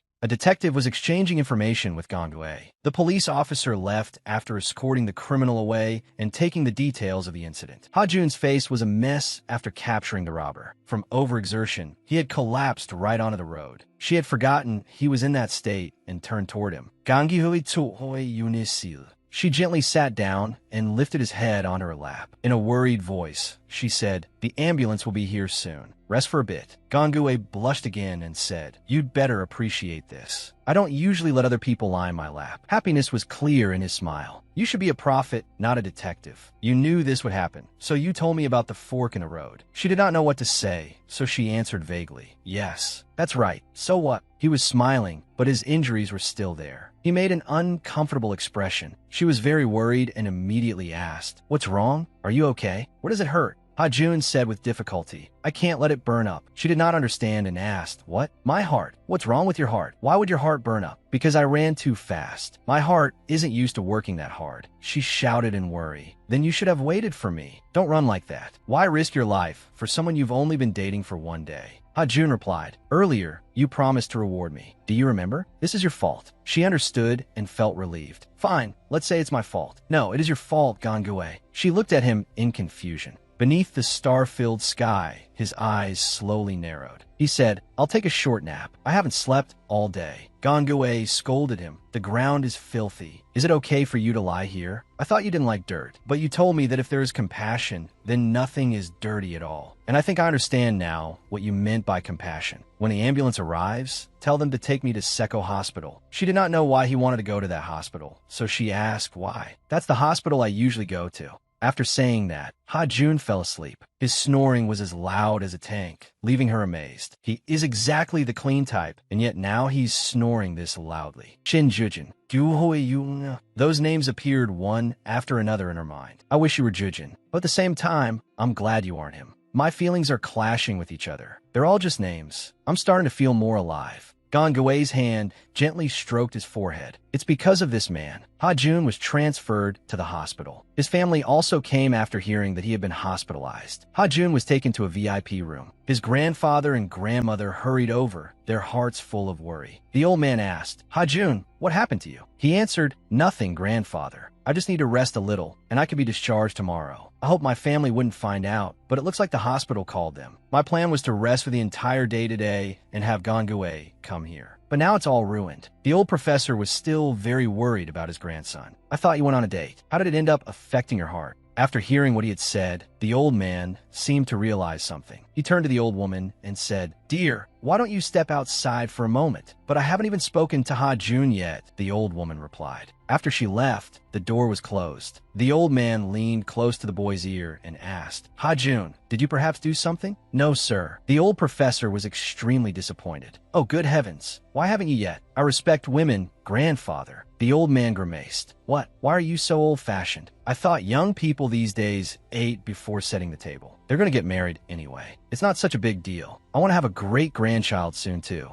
He did not say it aloud, but it was written all over his face. That was why Ha-jun told him, "Please just say it, grandfather. Holding your feelings like that is bad for your health." But the old man changed the subject. "Tell me why you fainted on your first date." Ha-jun honestly told him, "We happened to see a thief." The old man was startled. "A thief?" He continued, "Yes. That thief snatched someone's handbag. Good heavens. You should have been careful. If a man is cowardly, who would want to marry him? But you still have to take care of yourself a little. Use this chance to get some rest. I know you're tired of hearing this, but don't overdo it." The doctor said, "I don't need to worry unless it happens often." The conversation continued. "I'm very worried about you becoming overly stressed. Don't do that again next time." As the old man was about to leave, Ha-jun said, "But it was fun. I ran so fast, I couldn't even think about the consequences. My heart beat irregularly because of all that uncertainty." Images of the previous night's incident flooded back into his memory. "I didn't pay attention to what was happening to me. I only cared about Gongue and the reward she had promised me." The voice from last night rang out again. "The ambulance will be here soon." "No, it was because of you, Gongue. And because of my determination to see her smile, I might have to do it again." The old man was horrified. "What? When I go on another date with my girlfriend?" "It seems interesting." The old man asked further, "By the way, I want to know what that girl does for a living." "I am curious." Ha-jun answered, "She has an ordinary family background." "That's exactly what you wanted, grandfather. What do you think?" The old man asked again, "What do you mean by an ordinary family background?" "I told you that you could bring anyone home as long as you get married." "That's right." After saying that, the old man smiled kindly. "I only want a pretty, gentle, and capable granddaughter-in-law. That's all. If she's healthy, that would be even better."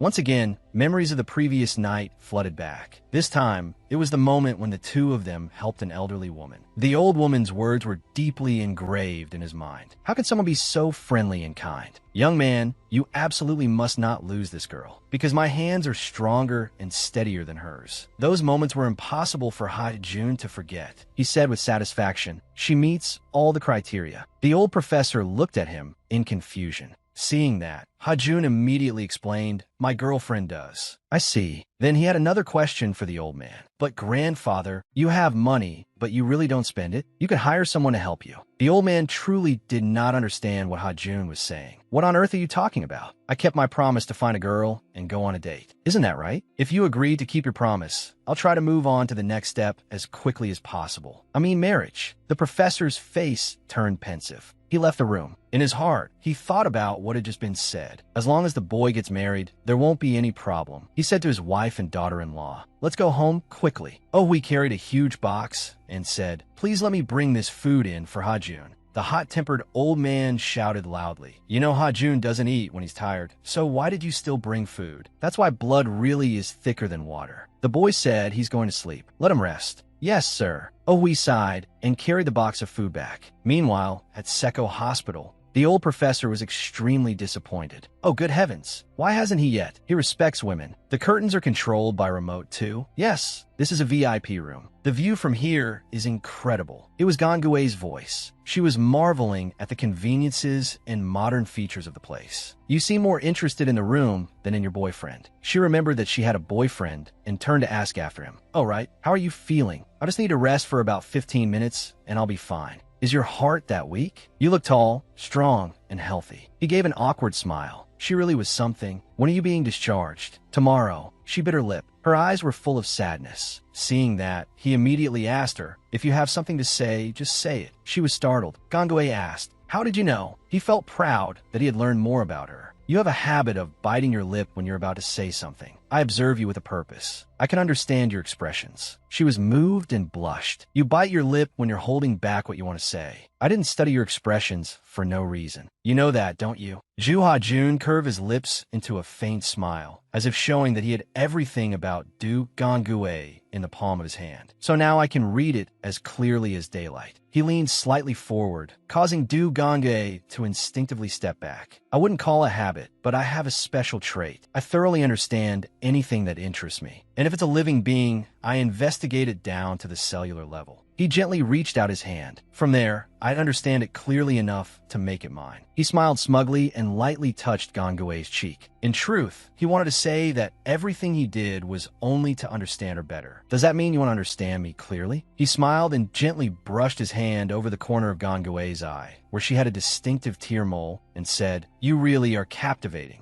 Gangue remained very clear-headed and did not fall for his flirting so easily. You're easily captivated, aren't you? Have you never seen a tear mole before? But Ha-jun still acted as if his future wife was unmatched and replied, none of them interested me the way yours does. It feels as though my gaze suddenly wraps around you when you cry. I'm just joking. If you cried, you'd definitely be breathtakingly beautiful. Whether it was because of his outrageously perfect looks or because of his masterful flirting skills, Gangue was suddenly startled and her cheeks flushed red. Immediately after, she coldly pushed his hand away. Sorry, but that won't happen. I never cry. Ha-jun's eyes curved with a smile as he told her, don't be so sure. But she remained firm. It's true, because she knew crying wounded her courage. It made her feel weak and pitiful. Other than tears, nothing could express emotions. They were like a pimple growing larger inside. You had to pierce it and let it drain so the wound could heal quickly. But in the moment when she was alone in an empty room, looking back at the keepsakes left behind by the person in her heart, she felt as if she had cried enough for an entire lifetime. You ignored me for a moment again. As she was immersed in painful memories, Ha-jun's voice brought her back to reality. She turned and saw Ha-jun staring intently at her with the eyes of a man in love. It makes me want to know everything about you. It makes me want to see you cry. But she still switched on her mode of dodging his flirting and answered very simply, I already told you. You won't see me cry. He continued, they say people with tear moles are usually sensitive and they can cry over trivial things. I hear that's scientifically true.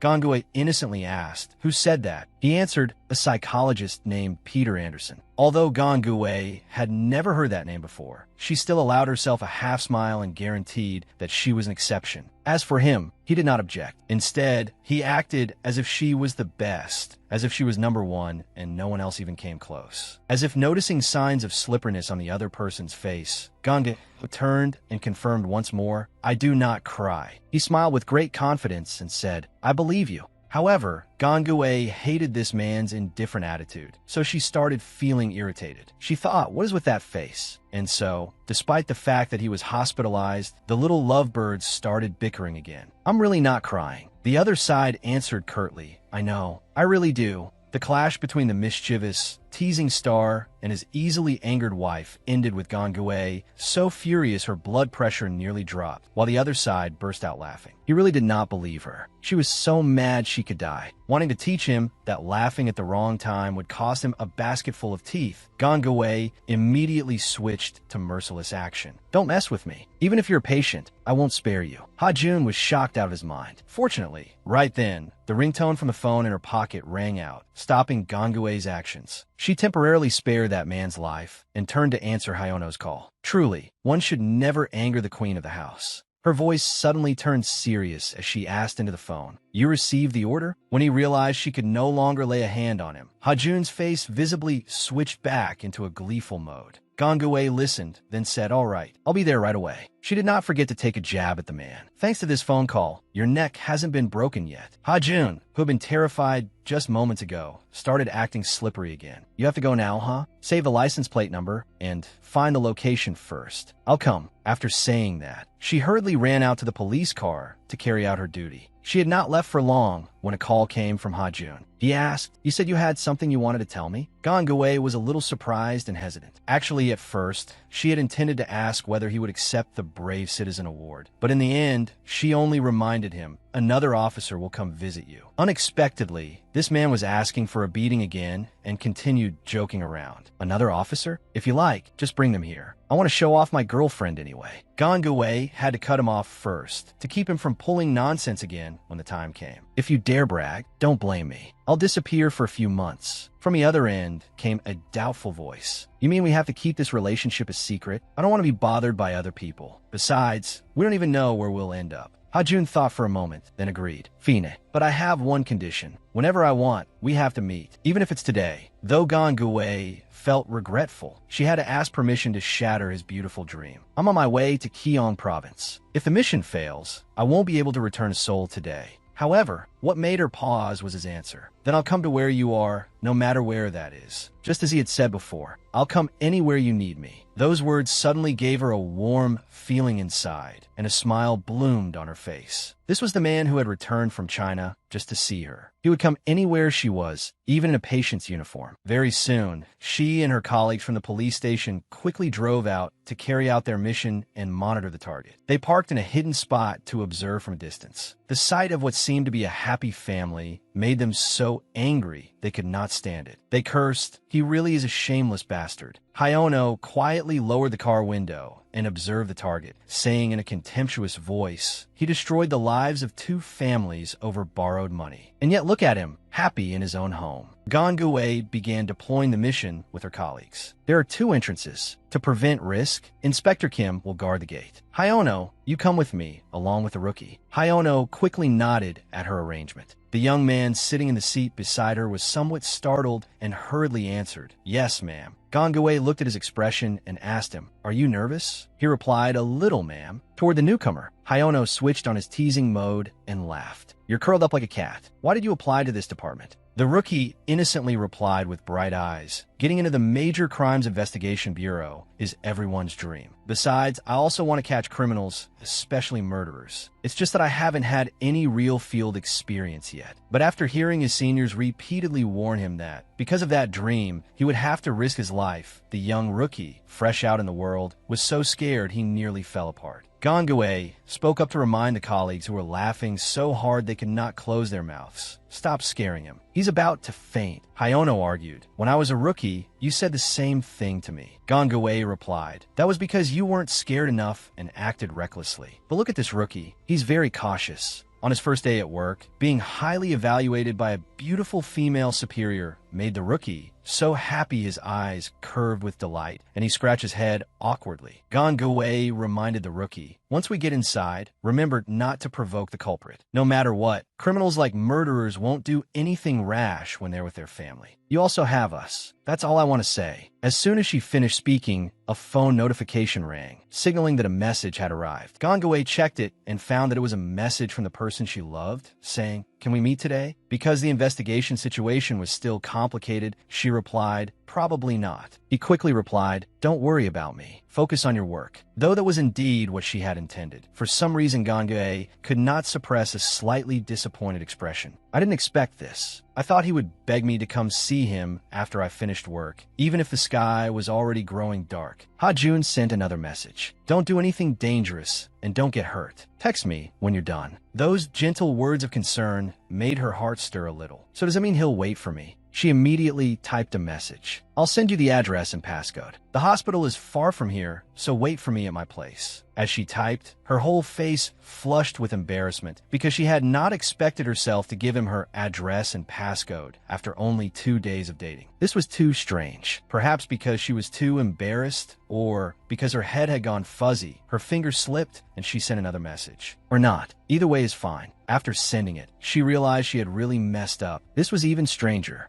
That morning, Gangwei and her partners went to ring the doorbell and visit a household in an apartment building, apartment number 103. A voice sounded from inside. Who is it? When the wife secretly cracked the door open and asked, Gangwei presented her police badge and said, "We're the police. Is Moon Sang-gun at home?" The woman opened the door and called to her husband inside. "Honey, the police are here to see you." Before he had time to react, Gangwei said, "Mr. Moon, please step outside for a moment. We need to talk privately." Gangwei thought that if she mentioned his crimes in front of his entire family, it would be quite dangerous and would only provoke him more. When the culprit saw that the other party was the police, he also seemed to guess what was going to happen. Based on his appearance, Gangwei became somewhat wary. What is he hiding behind his back? It looks like he's holding something. She immediately put on her work gloves and thought that being careful was not unnecessary. However, what bothered her was that earlier, Ha-jun had texted her and told her to take care. She wondered in confusion, why did he send that? But in this world, one is not afraid of powerful enemies, only of teammates who cause disasters. She had just opened her mouth and said, "Mr. Moon," when the rookie blurted out a whole string of words, destroying the entire plan and scaring the other two half to death. "If you don't comply, we'll have to use force." The culprit's wife had no idea about her husband's crime, so she reacted strongly. "What do you mean? You're acting as if my husband is a criminal." So much for Gangwei's earlier praise that he acted carefully. It was true that the police had to announce the reason for detaining someone, but in this situation, the rookie had let his mouth run too far. Moon Sang-gun is wanted for murder. He is accused of luring and killing Park Ha-sun, and with his accomplice Kim Sung-tak. The wife immediately cut him off. Murder? There must be some misunderstanding. He isn't that kind of person. Meanwhile, the murderous husband suddenly showed signs of agitation, exactly as Gangwei had initially feared. All of a sudden, he pulled a knife, the murder weapon, out from behind his back. The space instantly descended into chaos. "Dad, be careful." Just as the armed murderer charged forward, intending to attack the rookie police officer, fortunately, Gangwei caught the blade and stopped him. Poor rookie. He had only just entered the profession and was already scared nearly faint. But luckily, the knife stopped right before it touched him. A moment later, perhaps surprised that he had not yet met his ancestors, the young man slowly opened his eyes to check the situation. Before his eyes was Gangwei, gripping the blade tightly as if she wanted to snap it in half. She also threw the culprit a warning look. Hurry up and arrest him, even if it might be cruel to his family. That day, as Gangwei walked back, she still felt fortunate that the leather gloves had saved her life. She turned on her phone and saw that the screen was now displaying 2 in the morning. She told herself, "It's so late. I wonder if he came here." When she returned to her small apartment, Gangwei noticed a pair of someone else's slippers in front of her door. She checked the bedroom and, sure enough, saw someone sleeping soundly on the bed, still wearing a patient's uniform. Unexpectedly, Ha-jun's sleeping appearance was still breathtakingly handsome. It made her unable to hide her joy. "He's here." Suddenly, Ha-jun's eyes slowly fluttered open as he woke up. When he saw that the queen of the house had returned, he called out, "Gong." He wearily sat up, rubbed his sleepy eyes with his hand, and asked, "You caught him, right?" She immediately answered, "We caught him." He asked, "You weren't hurt, were you?" Gangwei smiled innocently, spread her arms, and showed him. "Look, completely intact, not a scratch anywhere." Seeing that, he chuckled softly and sighed, as if all his worries had finally been released. "Good job." Gangwei was a little dissatisfied and said, "Is that the only praise you can give?" The Duan in her memory had been the same. "I mean, with your personality, I didn't think you would leave that VIP room and come here." Ha-jun immediately gave an answer worthy of an ideal husband. "Wherever you want to go, I'll listen to you."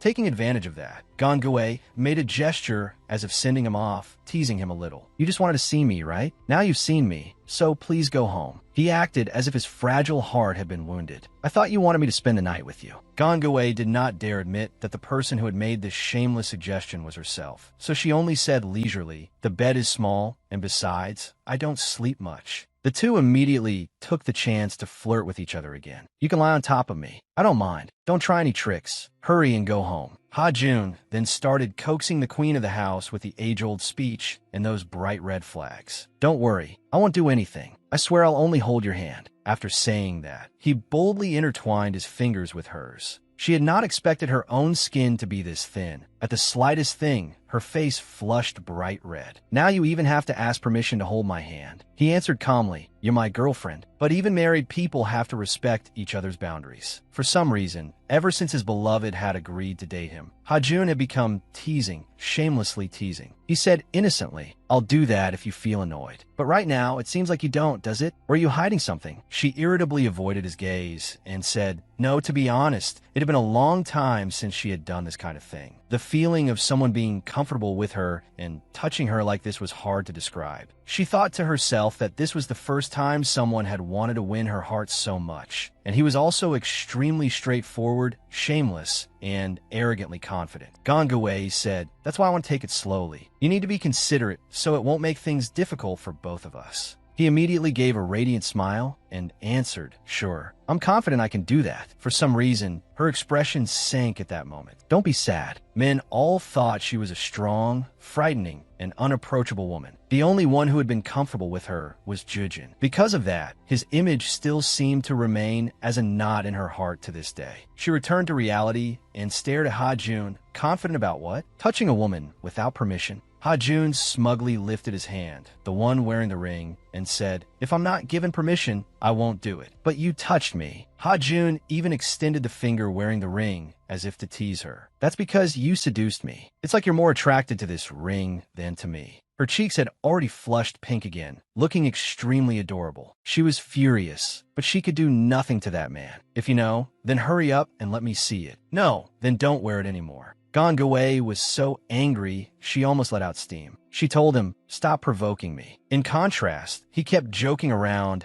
as if he knew he had gained the upper hand. If I want you to look at me, then I have to wear this ring. This ring also plays an important role. It can't be separated from me. Originally, he had only intended to tease Gongwei. Who would have thought that teasing the queen of the house was a mistake? She fell silent for a moment, but in that short time, she had already formed a plan to teach that man a lesson. I only need 3 seconds. 3 seconds to take the ring off his hand. No sooner said than done. She immediately used a flexible movement to push Ha-jun's shoulder, taking advantage of his lack of defense, then pressed the poor man onto his back on the bed. By the time he realized what was happening, Gongwei had already pinned him down. He said, are you trying to force me? She put on the air of a domineering female CEO and said in a tone like she would take care of him, but did you ever think that before you had time to raise your claws, you would already be caught? From beginning to end, his eyes could not leave the seductive sight of the queen of the house. Truly, dying beneath a peony would still make one a romantic ghost. This isn't bad either. You can do whatever you want to me. Her clever hand began sliding from Ha-jun's chest, then gradually moved down toward the arm on which he wore the ring. Would this hurt your pride or your masculinity? The closer she got to the moment when she could launch her counterattack, the more nervous and cautious she seemed. Just a little more. In contrast, Ha-jun seemed very calm as he said, it's useless. I don't need that. To me, whether you force me or I force you, either is fine. Just as her hand touched the ring and she was about to make her move. Who would have thought that the cunning old fox would reverse the situation in the most literal sense? Before she even understood what was happening, she had already switched into the position beneath him, and before her was the other person's very punchable smile. I could be beneath you or on top of you.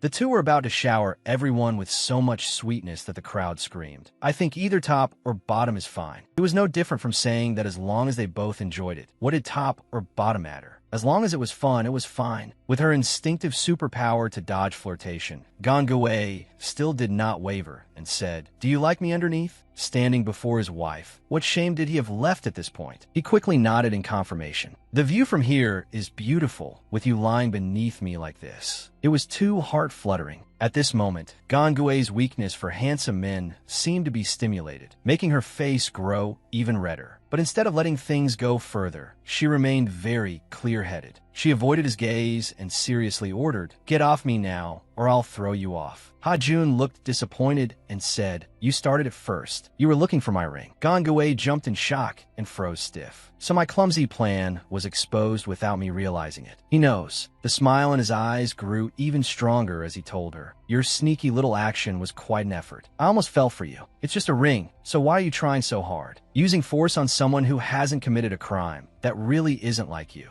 Gangwei said resentfully, "Just a ring? But to me, it's important." That cunning man still did not let her go. All of a sudden, she became irritated and scolded. "What are you doing?" as his hand moved down to the necklace around Gangwei's neck. At that moment, strung on it was a ring exactly like his. "This ring is so precious that you wear it as a necklace." She suppressed her displeasure and said, "I told you if I haven't agreed, don't touch me." "Hoe yun luxhont. I didn't touch you. That counts too. Then go find a loophole." His smile, on the contrary, was extremely punchable. "But I learned this trick from you." At this point, the queen of the house was truly angry. She immediately pushed him away. Since she no longer liked this kind of touching, she switched to hands-on fighting, using the skills of a police officer to quickly throw the other person down. After that, she continued pushing him down onto the bed. She was too fast and too dangerous, but he suddenly grabbed her wrist tightly. You really have to call this couple a fried egg, because they keep flipping back and forth. She had not held the upper hand for long before she was thrown down again. Our Ha-jun showed that at home, the only switch he knows how to flip is not just the light switch. He can flip the whole roof off too. In the end, the two of them returned to their original position, even panting as if they had just finished a round. Gangwei was genuinely irritated now, especially after running into a boyfriend who loved to tease her. She calmly warned him, "Do not lose control. Just because we are dating does not mean I will let you do whatever you want as a joke. This is not funny. Be polite and act properly." He said that, yet his hand was still gripping her wrist tightly, locking her movement. "If you refuse, then answer me. If I give you the ring on my hand, how much madness will you allow me? Answer me right now, right here on your bed." The expression on his face suddenly turned cold, and he leaned even closer to Gangwei's face. "Say it, Gangwei." His manner made the air feel stifling. Her brows furrowed slightly, as if she were calculating something. "Whatever." Her words made Ha-jun look momentarily surprised. "And only the two of us. After that, I will never see you again." At that moment, she was only thinking that people called it a fling for a reason, because once you had your fun, you threw it back. His face turned ice cold. It was impossible to tell whether she was even aware of what she was saying. "So show me the ring without the chain, or show me what happens after you go as wild as you like." She calmly said, "Choose, Ha-jun." In the end, he had to give in to the other person's stubbornness. With a small sigh, Ha-jun stood up, released her, and said, "You really are stubborn. I will show you the ring when the time is right." Gangwei grew a little agitated. She sat bolt upright and questioned him. "When?" He lowered his head slightly, looking somewhat sad. "When you stopped searching for that man in me." Hearing that, Gangwei asked in surprise, "I thought you did not care." Ha-jun had now put away that shameless, punchable interface from earlier and spoke seriously. "That was before I was lying on top of you. Seeing that ring around your neck hurt my pride." He turned back to look at Gangwei and continued, "And until he completely disappears, I will not go any further with you. Even if you tempt me with your eyes or your body, I will endure it." Those words seemed to enlighten Gangwei. She could hardly believe her own ears. But that serious mood did not last long. He added another jab. "Do not worry. It will not take long," making Gangwei spring up. "What? When was I worried? And who said we would go further?" He held out his hand in front of her and said, "Let us go."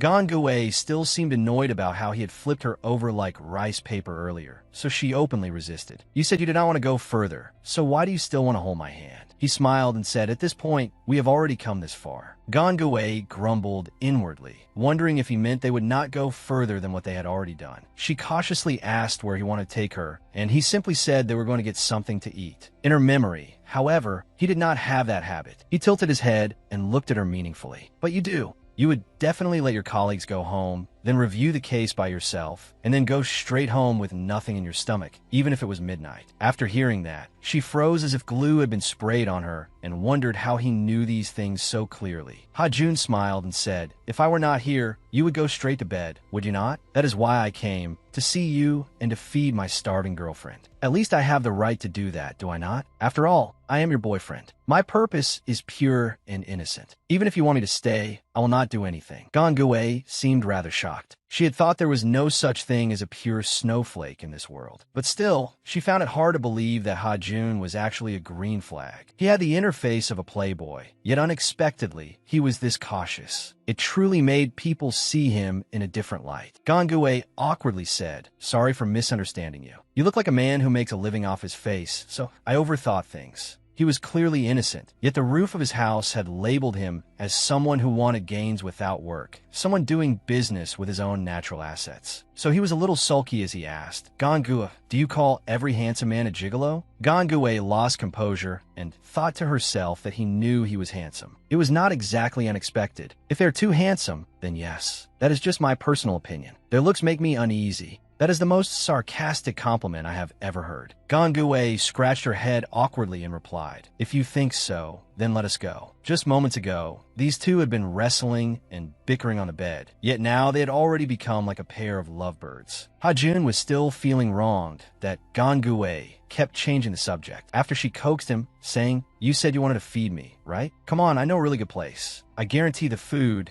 there is delicious." Ha-jun, because of those tempting words of hers, ended up still wearing his patient clothes and going to a convenience store at night. In front of them was a convenience store that stayed open late. According to Gangwei's review, the food there was delicious, did not take long to prepare, and was cheap too. You could eat whatever you like, just like a buffet. How wonderful. However, contrary to Gangwei's excitement, his face clearly looked stiff. The cashier girl at the store waved and called out Gangwei's name. Gangwei cheerfully replied, "Hey, Jianzi." Jianzi waved Gangwei over, then whispered softly and asked whether she had been filming a television show lately. That strange question made her freeze for several seconds. Why would there be a celebrity here at this hour? Gangwei was still completely confused and asked, "What celebrity?" Jianzi pointed at Ha-jun, who had been wandering around and looking over the shelves. Gangwei asked, "You mean he looks like a celebrity?" Her friend analyzed, "With that face and that style, he is definitely famous." It really was the halo of the male lead. His front-facing visuals were flawless, so wherever he went, he shone brightly and drew everyone's eyes. Only silly Gangwei refused to admit it, even saying, "What is so special about his style? He's just wearing patient clothes." Her friend Jianzi still insisted on her theory. That is exactly what makes him a celebrity. He is wearing patient clothes and still looks that cool. But he looked really familiar. I cannot remember where I have seen him. Gangwei asked whether that was Jianzi's type, but her friend did not dare admit it, because handsome men belonged to someone else's house, and touching the exhibits was forbidden. He is too handsome, so it makes me uncomfortable. Meanwhile, Gangwei, the person involved who knew what he was like, gave him a sideways look and said, "Do not call him handsome. That person is like a man who likes to earn money with his own natural assets.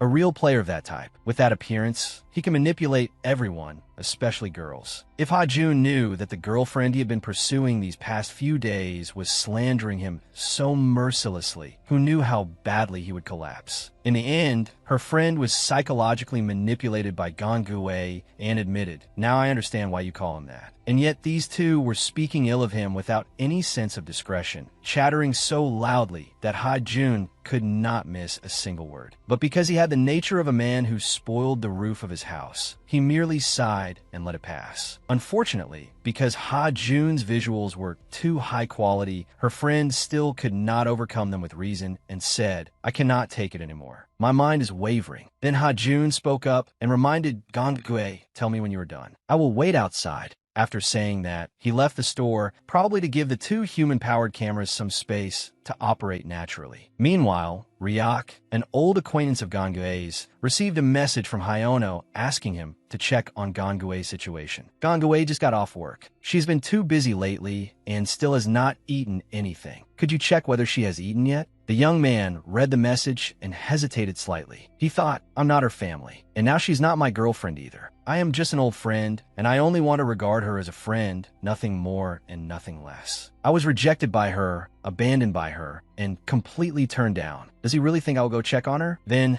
driven by some mysterious force, the young man still drove to the convenience store that Gangwei often visited. In the end, I came as quickly as possible. How did it end up like this? He leaned back against the seat and sighed, secretly thinking that he really could not stand it. She always makes me worry. She always acts strong and endures everything. She takes care of her teammates, but neglects herself. She looks sharp, but in reality, she is clumsier than you would think. Gangwei has suffered from insomnia ever since Jujin passed away, and there is only one way for her to fall asleep, forcing herself to work until she collapses from exhaustion. She is still caught up in someone who has already died, but I cannot let her collapse from malnutrition or overwork anymore. Besides, I am probably the only one who can handle her personality. She really knows nothing. When will she realize that no one understands her like I do? When that time comes, I will propose to her again, and the two of us will get married. Time will heal all wounds. The only pity was that he could be called a house, because he had no door of opportunity. Ryok opened the car door, got out, and took out his phone, intending to call Gange. But first, his attention was drawn to one side. Right in front of the convenience store, Ha-jun was sitting there in an extremely chill manner, making Ryok curious. Who is that guy wearing a wool coat over patient clothes? He probably is not from around here. I feel like I have seen him somewhere before. Ryok seemed to realize that there was a rather noticeable gap in appearance value here, so he became self-conscious and adjusted the clothes he was wearing. Why am I suddenly comparing myself to someone in patient clothes? The ringtone of the ongoing call continued to sound, and his attention collided with the young man's gaze. Is he looking at me? Perhaps at that moment, the two men still had not realized that the other was their love rival, and that they were about to have a life-or-death showdown together. Gangwei finally answered the phone, sounding not very pleased. Mr. Choi, do you know it is very rude to call at this hour?